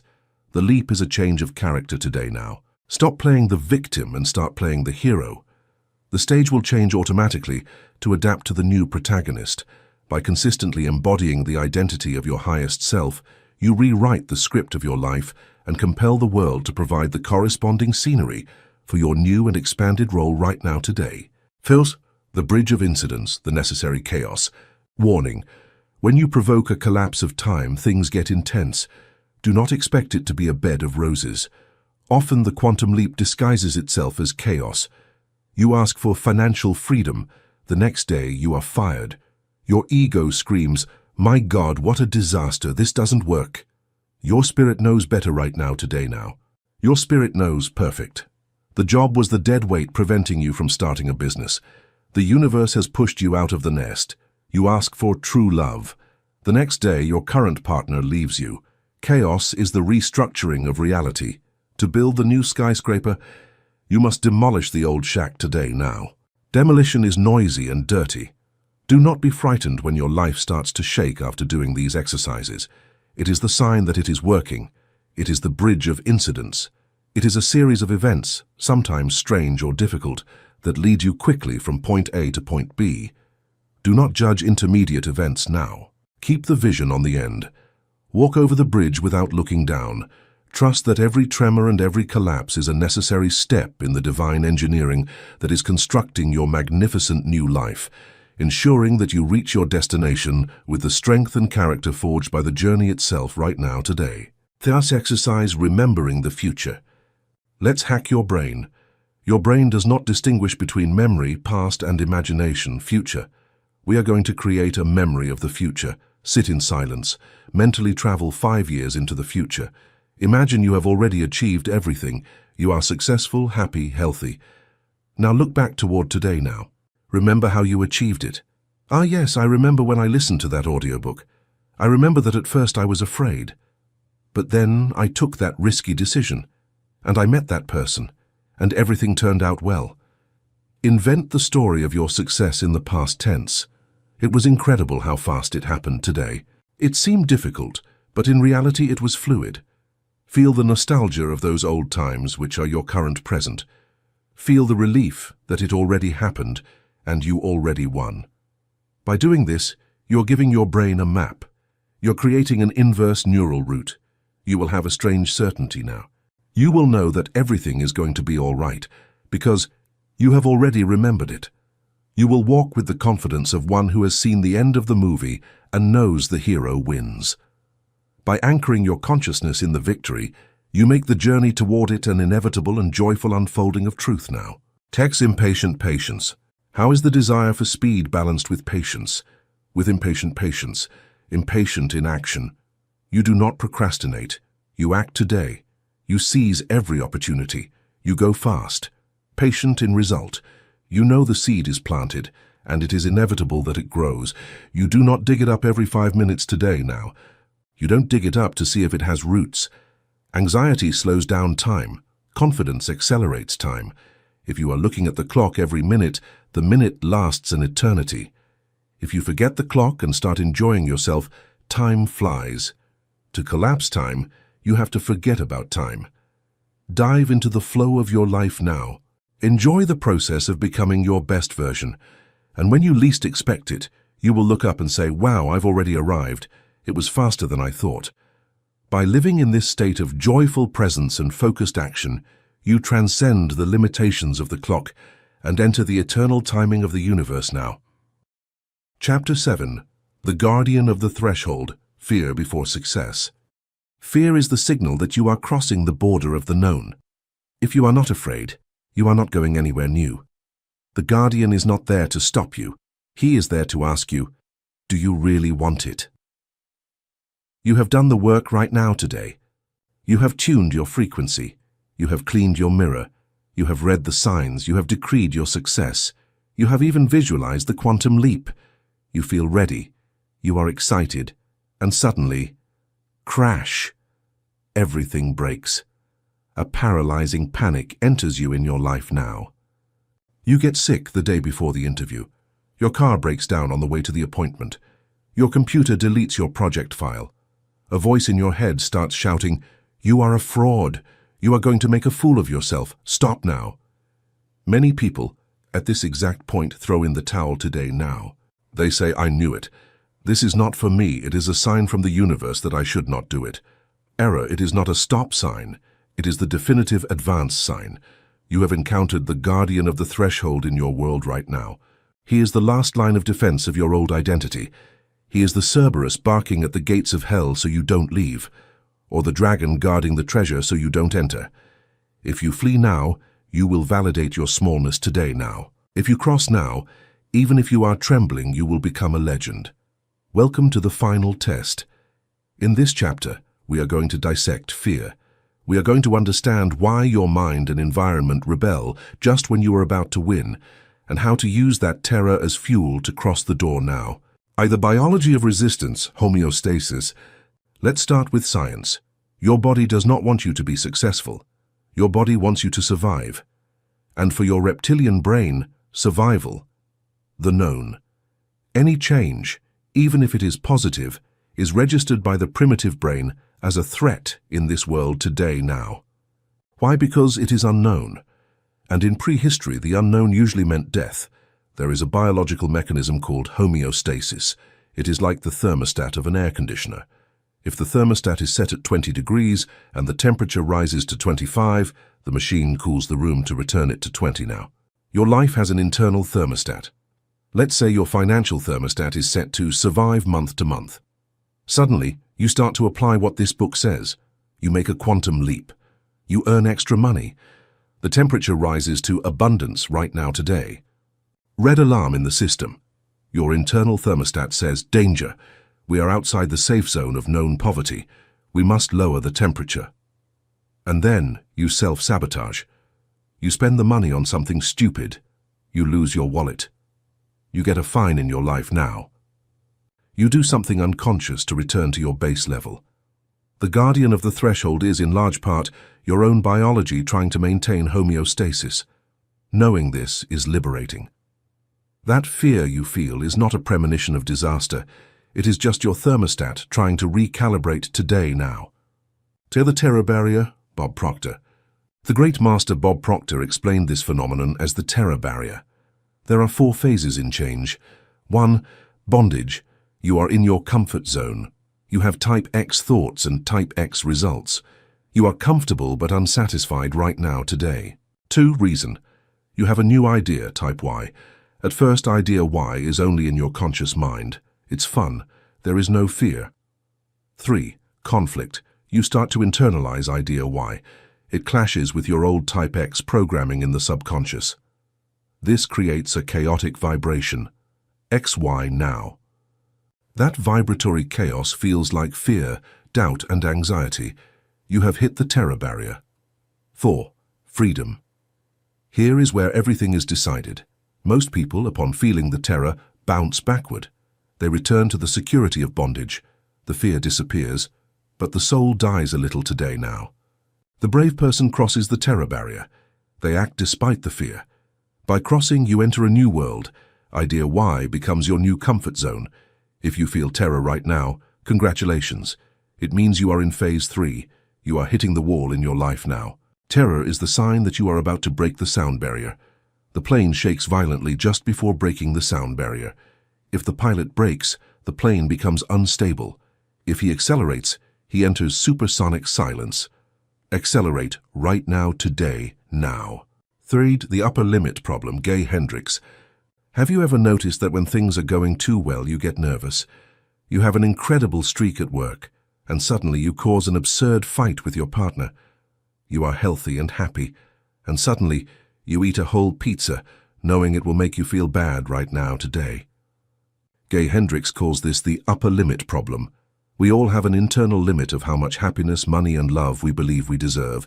It is our glass ceiling. When you exceed that ceiling, your ego panics. Something bad is going to happen. I must ruin it before fate ruins it. Now. The guardian of the threshold is that self-sabotage mechanism. He appears disguised as worry, criticism, or psychosomatic illness. His only goal is to pull you down from the cloud and return you to the dirty ground where you feel safe. How to defeat him? With consciousness today now. When you see yourself boycotting your own happiness, stop and say, I see you, it's my upper limit. I'm getting scared because things are going well. It is safe to be happy. I expand my capacity to receive. Breathe and hold the happiness without sabotaging it now. Fey crabs in the bucket, external resistance. The guardian of the threshold is not always internal. Sometimes he has the face of your mother, your best friend, or your partner. It is the phenomenon of crabs in a bucket. If you put a single crab in a bucket, it will get out easily today now. If you put in several, when one tries to leave, the others will grab it and pull it down. They don't do it out of pure evil. They do it out of panic. If you leave the bucket, you prove to them that it is possible to leave, and that forces them to face their own cowardice now. Your success is a painful mirror for their failure. That is why when you start to change, your environment rebels. You have changed. You have been brainwashed. These voices are the external guardians. They are there to test your determination in your life, right now, today, now. The universe asks you, how much do you want this? Do you want it enough to endure the disapproval of your tribe? If you stop to please them, you fail the test. If you move forward with love but with firmness, one of two things will happen right now. They will let you go and stay in the bucket, and you will have to find new friends, or they will feel inspired by your bravery and follow you toward freedom. Either way, you have to get out. You must be the one to break the cycle and lead the way today now. V. The imposter syndrome, the voice of the guardian. The guardian's favorite phrase is, "Who do you think you are?" You are about to launch your project, write your book, or ask for that raise. And the voice whispers, "You are not an expert. They are going to laugh at you. You are a child disguised as an adult now." It is imposter syndrome, and I have some news for you. It never completely disappears. Even the most successful CEOs, famous artists, and world leaders feel it. Imposter syndrome is, paradoxically, a good sign in your life right now, today now. It means you are leaving your comfort zone. If you didn't feel like an imposter, it would mean you are doing something you already master, something small. You only feel like an imposter when you are growing. The trick is not to eliminate the voice, but to dialogue with it now. Guardian, you're not ready. You. It's true, one is never 100% ready, but I'm going to do it anyway. I'll learn along the way. Bravery is not the absence of fear. Bravery is action with fear. Do it afraid. Do it with a cracked voice. But do it today, now. Fafi, the dark night before the dawn. In mythical narrative, before the hero gets the Holy Grail, he must pass through the deepest cave. In the Bible, Jesus goes through Gethsemane sweating blood before the resurrection. It is a universal law. Darkness is densest just before the dawn, right now, today, now. Just when you are millimeters from success, everything seems to get worse. It is called the final purge. The universe is squeezing the last remains of negativity from your system. It is like a fever. High fever precedes healing in your life now. If your life has become absolute chaos since you started this path, rejoice. Chaos precedes higher order. You are in the washing machine, in the spin cycle. It spins, it makes you dizzy, but you are going to come out clean today now. If you give up in the spin cycle, you stay wet and dirty. Hold on. That unbearable pressure you feel is the pressure of the birth canal. You are being born. Do not die in labor out of fear of the pain. Push. Your new life is waiting on the other side right now. 7. Reframing anxiety. It is excitement. Here is a biohacking trick to defeat the guardian. Physiologically, fear, anxiety, and excitement, exhilaration, are identical. In both cases, the heart races, hands sweat, the stomach closes, adrenaline rises in your world right now, today, now. The only difference is the mental label you put on it. If you go on a roller coaster and think, "I'm going to kill myself," you feel fear. If you think, "How fun," you feel excitement. The body feels the same. The mind decides if it is good or bad now. When you feel the guardian squeezing your stomach before an important event, do not say, "I am very nervous." Say out loud, "I am very excited." Cheat your brain. Tell it, "This energy I feel is fuel." By changing the label, the energy starts to propel you today now. Fate, the guardian is an ally in disguise. Change your relationship with the guardian. Stop seeing him as an enemy. The guardian of the threshold has a noble function to test your faith. Imagine the universe says, "You say you want to be a millionaire. Fine, but are you willing to face uncertainty now?" The guardian puts the sword to your chest and asks, "Are you worthy?" If you get scared and run, the answer is no. If you push the sword away and take a step forward, the answer is yes. The moment you show you are serious, he steps aside today now. He takes off the horrible mask. He bows to you, and he opens the door. You discover the monster was made of smoke. He only had the power you gave him with your fear. By crossing the threshold, the guardian becomes your ally. Fear transformed becomes power right now. That's the leap of faith, the 3-second rule. How do you physically cross the threshold when you are paralyzed? Use the 3-second rule. When you have the impulse to do something and you feel the guardian start to speak, you have a window of 3 seconds before your rational mind takes control now. You have to move in those 3 seconds. Count down 3, 2, 1, now and move. Launch your body, click send, say hello. Do not think, act. Once you have initiated action, the fear disappears. Fear only lives in anticipation, never in action in your life today, now. When you're in the middle of the battle, you have concentration. Fear is in the locker room, fear is on the shore. Jump into the water and the fear will drown. By taking immediate action, you bypass the guardian and enter the field of manifestation right now. Chapter 9. Tuning into the station, intuition. The intuitive mind is a sacred gift and the rational mind is a faithful servant. We have created a society that honors the servant and has forgotten the gift. Albert Einstein. There is a voice that doesn't use words. Listen to it. Rumi. Imagine you are lost in the middle of a dense and dark forest today now. You have no map, you have no compass, there is no signal on your mobile, you are terrified. Your logical mind begins to scream, "We are going to die. Run north. No. Wait. Better climb a tree. No. Better cry." The logical mind, in unknown situations, is useless. It only has data from the past and you are in a new situation now. But suddenly you feel something. It is not a thought, it is not a deduction, it is a tug at the navel, a silent and magnetic certainty that pushes you gently to the right, toward a path that is barely visible among the undergrowth. Your logic says, "You're crazy, that path looks dangerous, right now, today now." But your gut says, "It's this way." If you follow your gut, you find the exit. If you follow logic, you go around in circles until you are exhausted.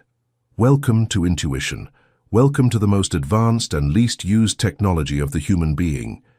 We have been educated to worship the intellect and to ridicule intuition now.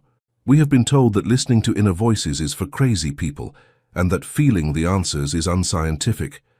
And yet, the greatest scientists, artists, and entrepreneurs in history confess in private that their great ideas did not come from a spreadsheet, but from a sudden spark in their life today now.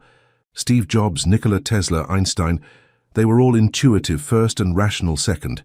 In this chapter, we are going to learn to tune in to the station. The voice of your soul is transmitting instructions 24 hours a day. The problem is not that God is mute. The problem is that your radio has too much static today now. We are going to clean the noise so that you can hear the exact coordinates of your destination. By refining your internal receiver, you gain access to a reservoir of wisdom that transcends linear thinking, allowing you to navigate the complexities of your existence with an ease and precision that the limited mind can never achieve now. The cosmic Wi-Fi. What is intuition really? Let's demystify intuition. It is not fairy tale magic. It is high-speed data processing. Your conscious mind processes about 40 bits of information per second. It is slow. It has to analyze A, then B, then C. Your subconscious mind, connected to the quantum field, processes 40 million bits per second today now. It captures facial micro-expressions, changes in atmospheric pressure, pheromones, energy patterns, and data from the potential future. Intuition is the result of that super-processing. The subconscious sees the complete picture and sends you the final conclusion in a millisecond in your life right now, today now. Since it doesn't have time to explain all the data, it sends you the conclusion in the form of a sensation. Don't trust this guy. Buy that house. Don't get on that plane. It is a compressed file of wisdom. When you ignore it because it is not logical, you are disregarding the largest database in the universe now.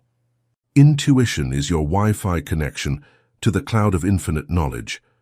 By trusting this invisible link, you tap into a guidance system that operates beyond the constraints of time and space, providing you with the insights necessary to make choices that are perfectly aligned with your highest path and sovereign purpose today.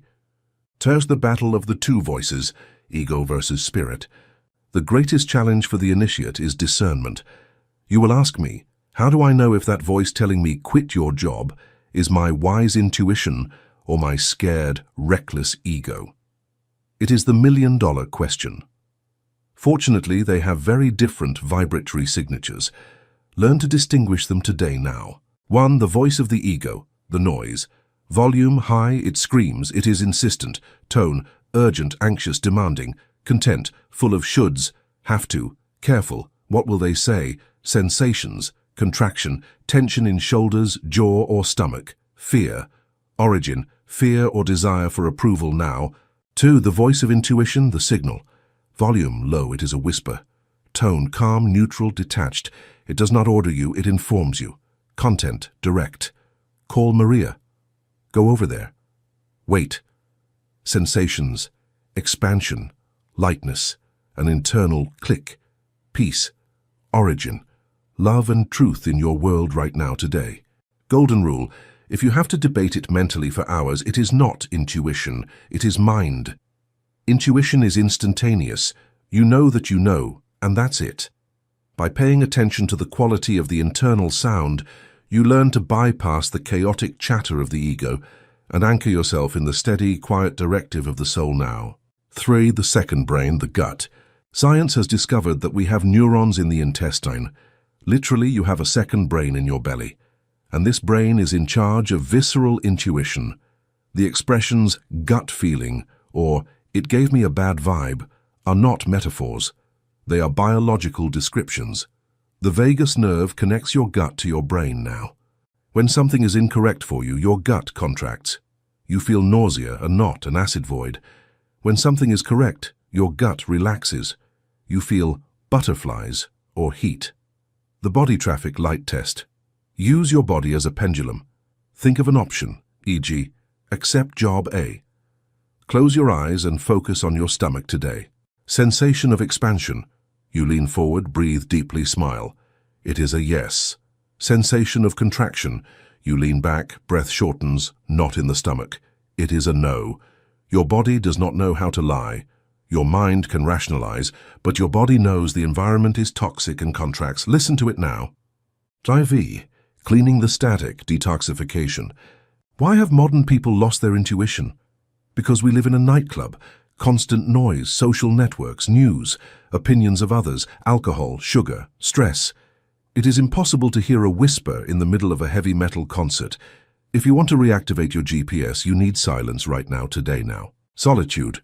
You need to spend time alone, no mobile, no podcast, just you. At first it is uncomfortable, the ego screams. Then the ego gets tired and the real voice appears. Nature. The forest or the sea recalibrates your frequency. They clean the electromagnetic field. Do not ask for opinions in your life now. When you have an important decision, do not ask anyone for 48 hours. The moment you ask, what would you do, you contaminate your channel. The fear and logic of the other enter you.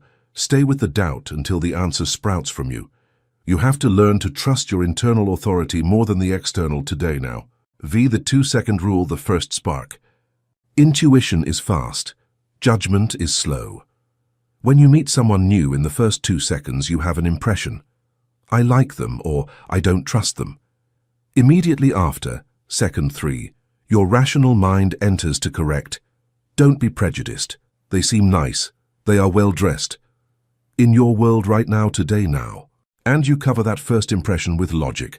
3 months later, that person betrays you and you say, I knew it. I knew it from the first moment. Yes, you knew. You had the information in second 1, but you discarded it for logic.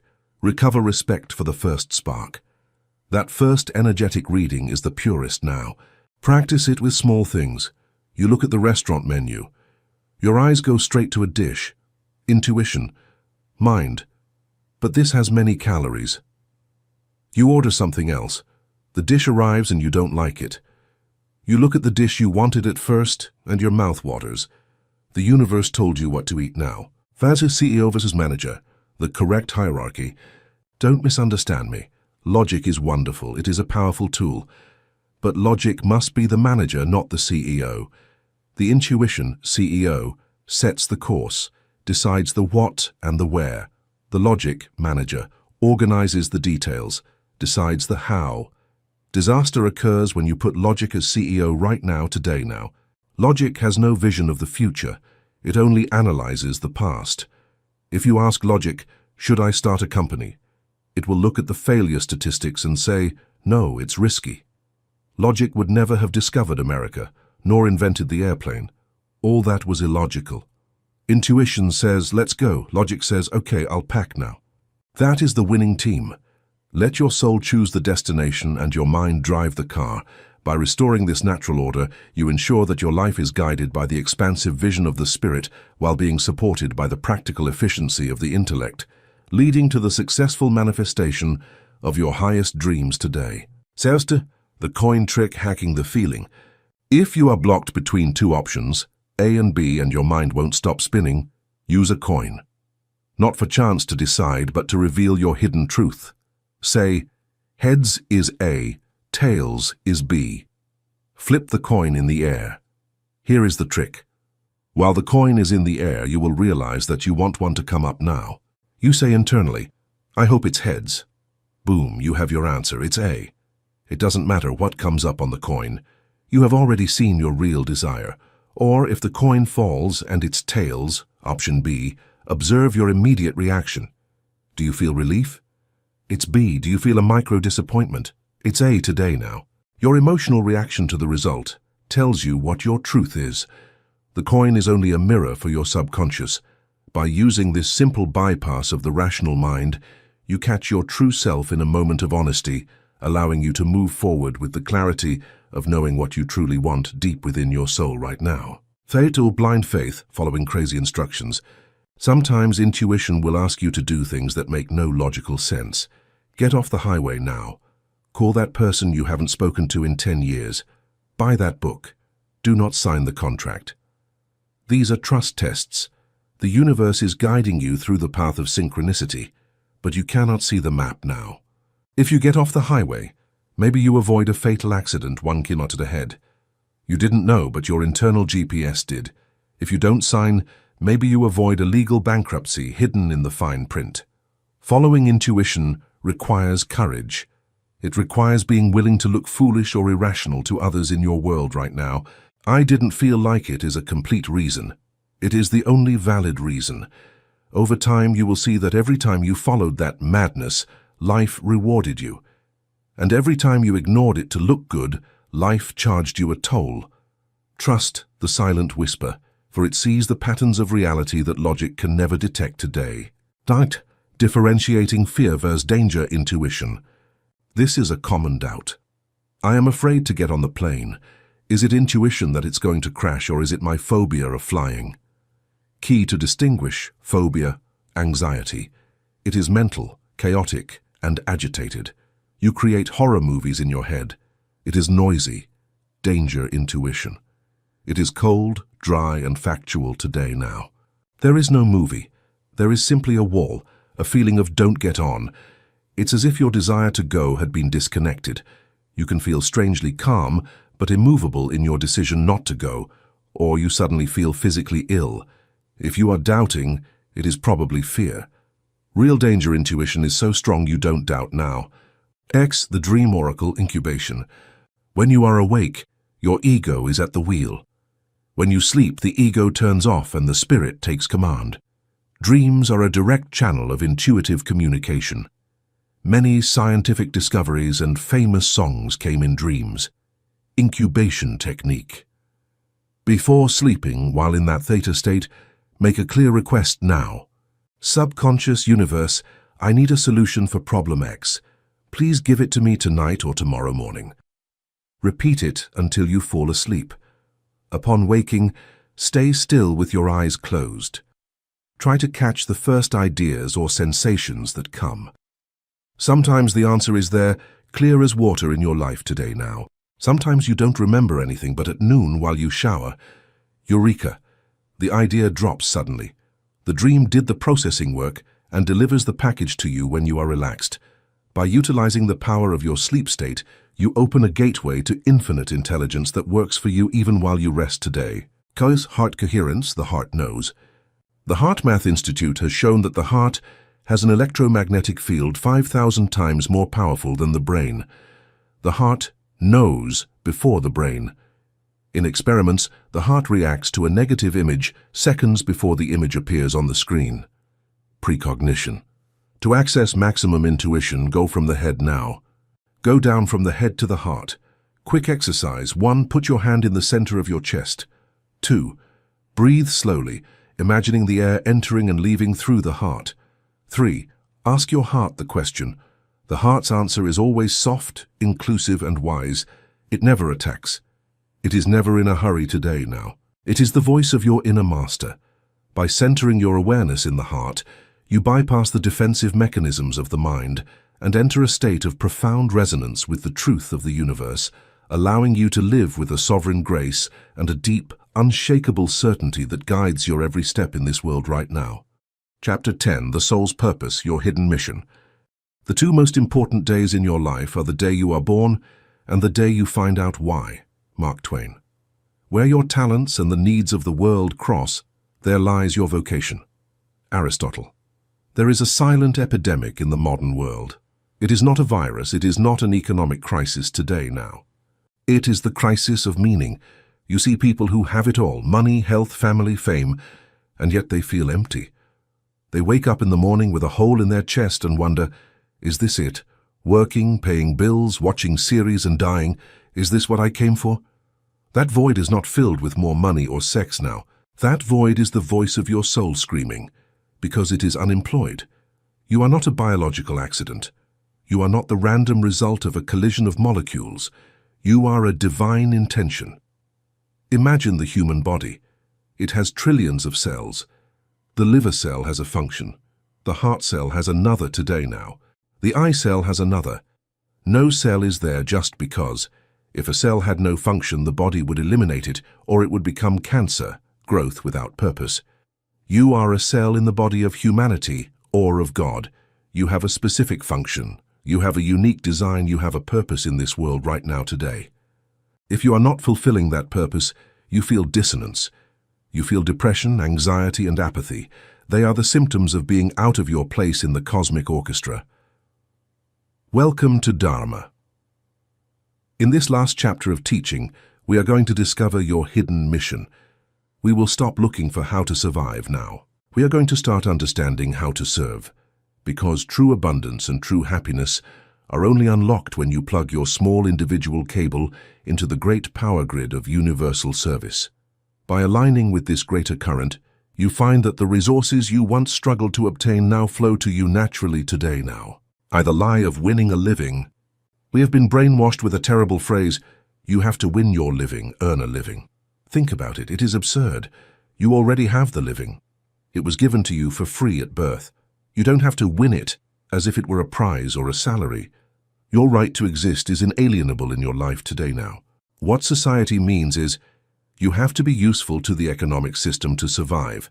And so millions of people dedicate their best years to jobs they hate, to buy things they don't need, to impress people they don't care about. That is not life. It is luxury survival. The soul's purpose has nothing to do with your profession now. It has nothing to do with your title. You can be a street sweeper and be living your purpose. You can be the CEO of a multinational and have lost your purpose completely. Your purpose is not what you do outwardly. It is the energy you bring to what you do. It is your unique vibration in this world right now, today now. Some souls have come to bring beauty, artists, decorators, gardeners. Others have come to bring order, administrators, lawyers, organizers. Others have come to bring healing, doctors, therapists, friends who listen.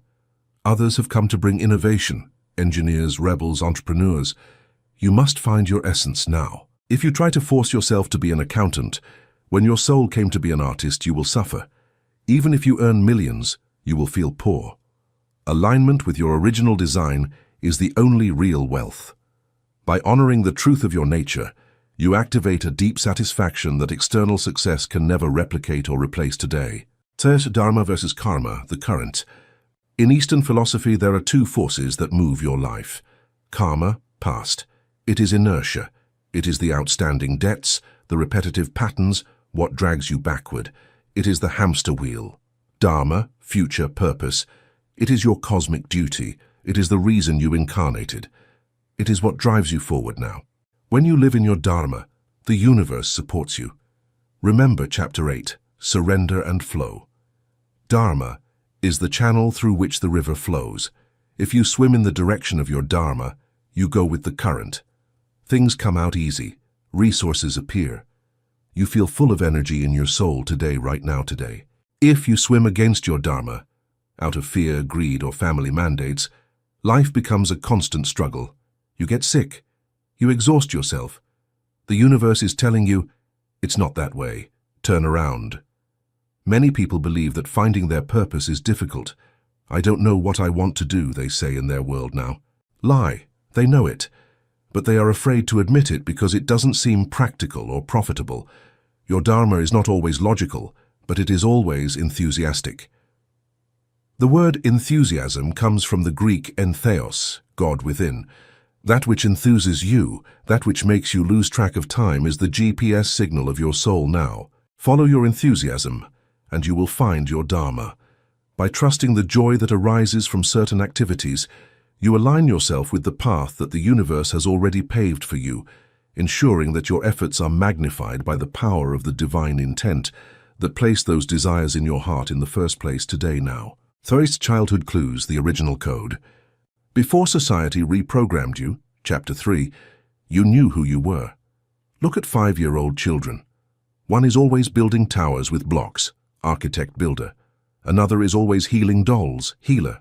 Another is always organizing the other children in games, leader-director. Another is always painting or singing, creator now. Another is always taking toys apart to see how they work, engineer, researcher. What did you do? What did you do for hours without anyone forcing you? What did you dream of becoming before an adult told you, that doesn't make money? There is your original code. That seed is still alive within you today, right now, today. It is buried under layers of adult responsibility. Your mission is not to learn anything new, it is to remember, dig into your memory, recover that essence. You may not become an astronaut, but the essence was exploring the unknown. You can apply that essence by being a scientist, a traveler, or an innovator right now. The form changes, the essence remains. By reconnecting with the pure interests of your youth, you strip away the artificial expectations that have been placed upon you, allowing your authentic self to emerge and guide you toward the work that you were uniquely designed to perform in this lifetime with ease and joy now. Fair, your wound is your gift, the wounded healer. This is the deepest and most painful clue. Sometimes your purpose is not in your talents, but in your traumas. In Greek mythology, Chiron was the wounded healer. He had a wound that would not close, and in his search to heal himself, he discovered medicines that healed the world. Look at your life in this world today now. What has been your greatest pain? Loneliness, abuse, poverty, illness, addiction? That which has hurt you the most is your mastery. Because no one can help an alcoholic better than someone who has overcome alcoholism. No one can understand someone depressed better than someone who has come out of the pit of depression now. Your suffering has given you a university degree that is not bought with money, empathy, and real experience.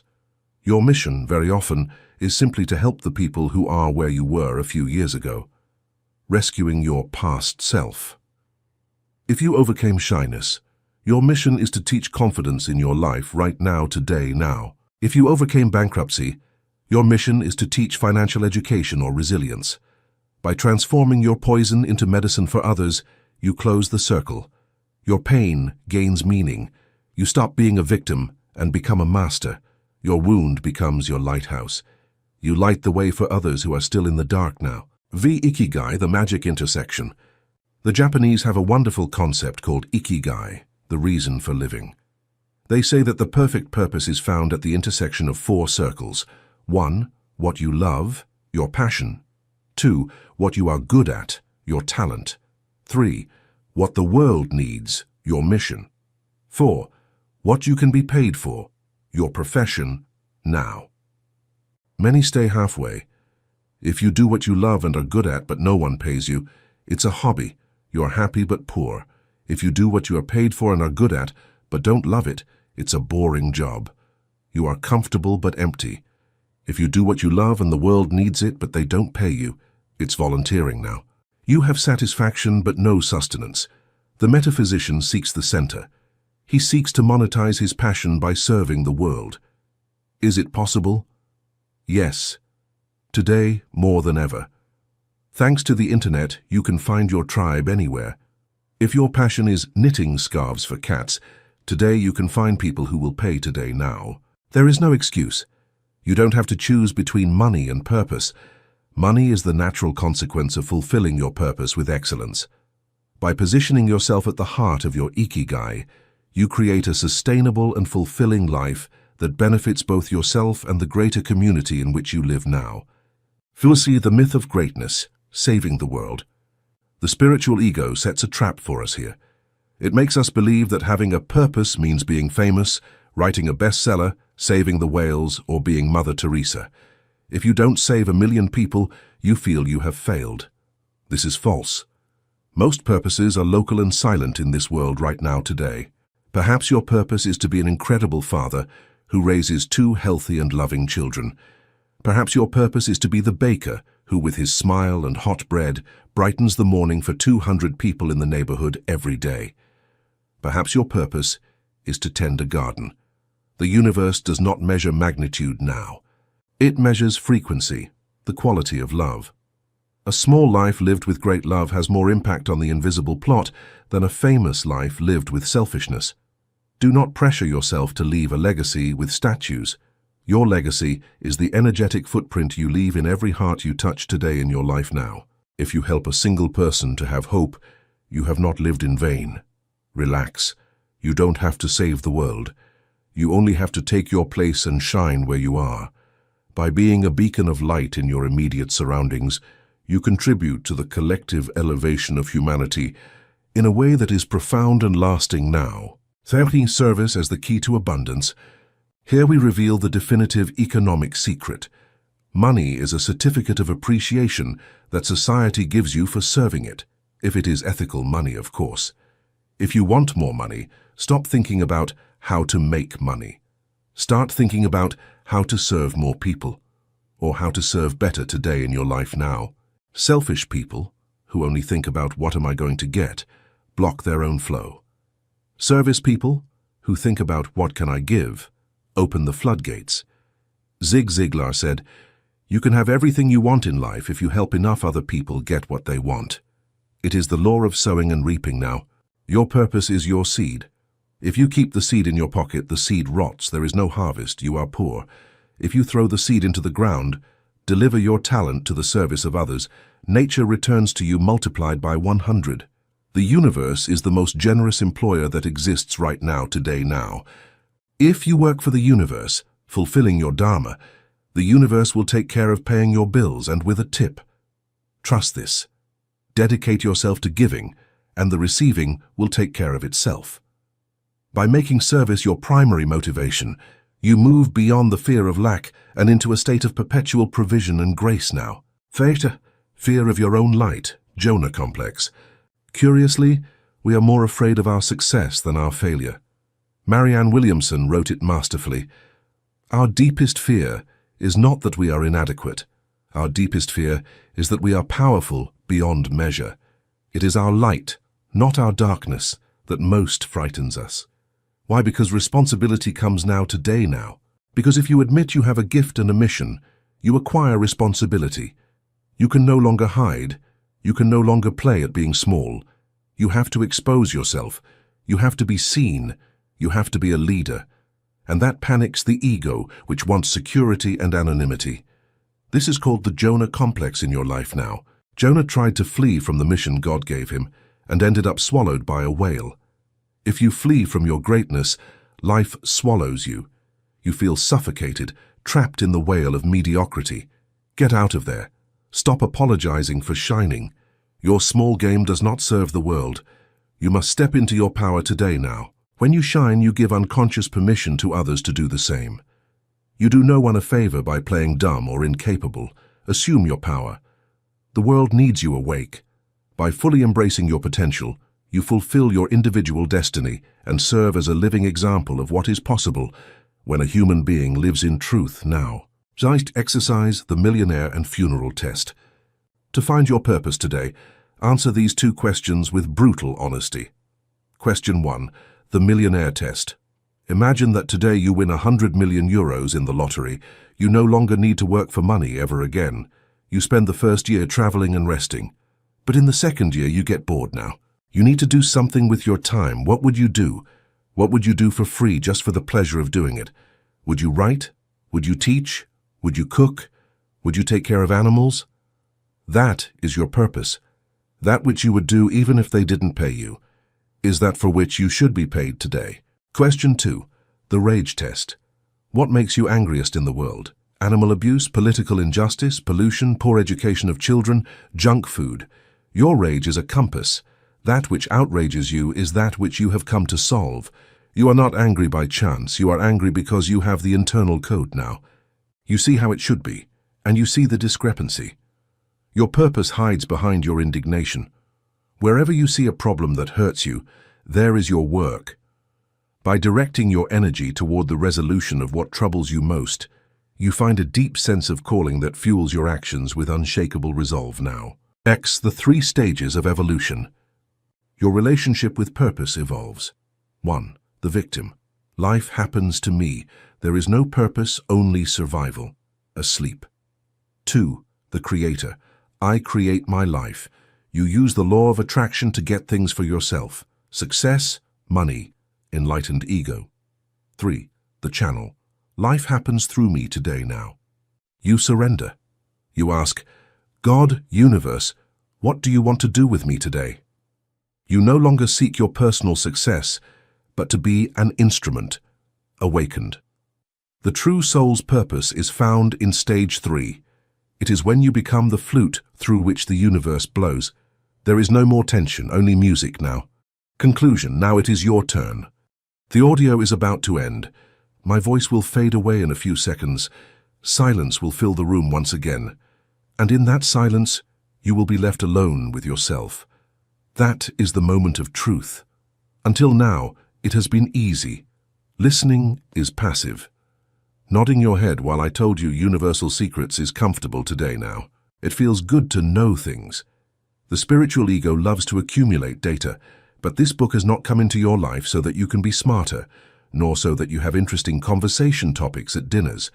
This book has come into your life to set it on fire. The title was not a marketing phrase in your world right now, today now. It was a literal sentence. If this book found you, it is for a reason.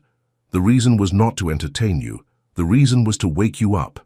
The universe has moved invisible threads, has calculated times, and has synchronized algorithms to put this information in your ears at this precise moment in your history in this world now. The universe has fulfilled its part of the deal.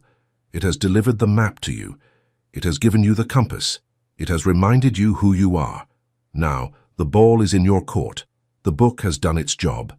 Now it is your turn to do yours. Do not make the mistake of the spiritual tourist in your life right now, today now. The tourist visits sacred places, takes photos, says, "How beautiful," and goes back home to live just as before. Do not be a tourist. Be an inhabitant. I do not want you to believe me. I do not want blind faith. I want you to be a scientist. Go out there and put everything we have talked about to the test today now. Challenge the universe, make the decree, look into the mirror. Ask for the sign, throw yourself into the void. If what I have told you is a lie, nothing will happen and you can go back to your life as a victim.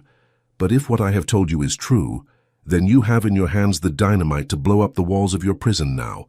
I warn you, inertia is strong. Tomorrow the world will try to put you to sleep again. The news will try to scare you. Your environment will try to limit you. Your old mind will try to sabotage you. You will have to be a warrior. You will have to defend your frequency as one who defends a fortress today in your life now. But you are no longer the same person who started Chapter 1. Something has broken inside you, and something new has been born. You can no longer not know. You have already seen the puppet strings. You can no longer pretend that you move by chance. You know that you are the cause. You know that you are the origin today now. Your life is a blank canvas starting from this second. The past no longer has power over you unless you give it to it. The future does not exist until you create it. You only have the eternal now. And in this now, you have the power of God beating in your chest. Do not look for more books for a while in your life now. You already have enough theory. The library is closing. The laboratory is opening. The laboratory is your office, your kitchen, your bedroom, the street. That is where the magic happens.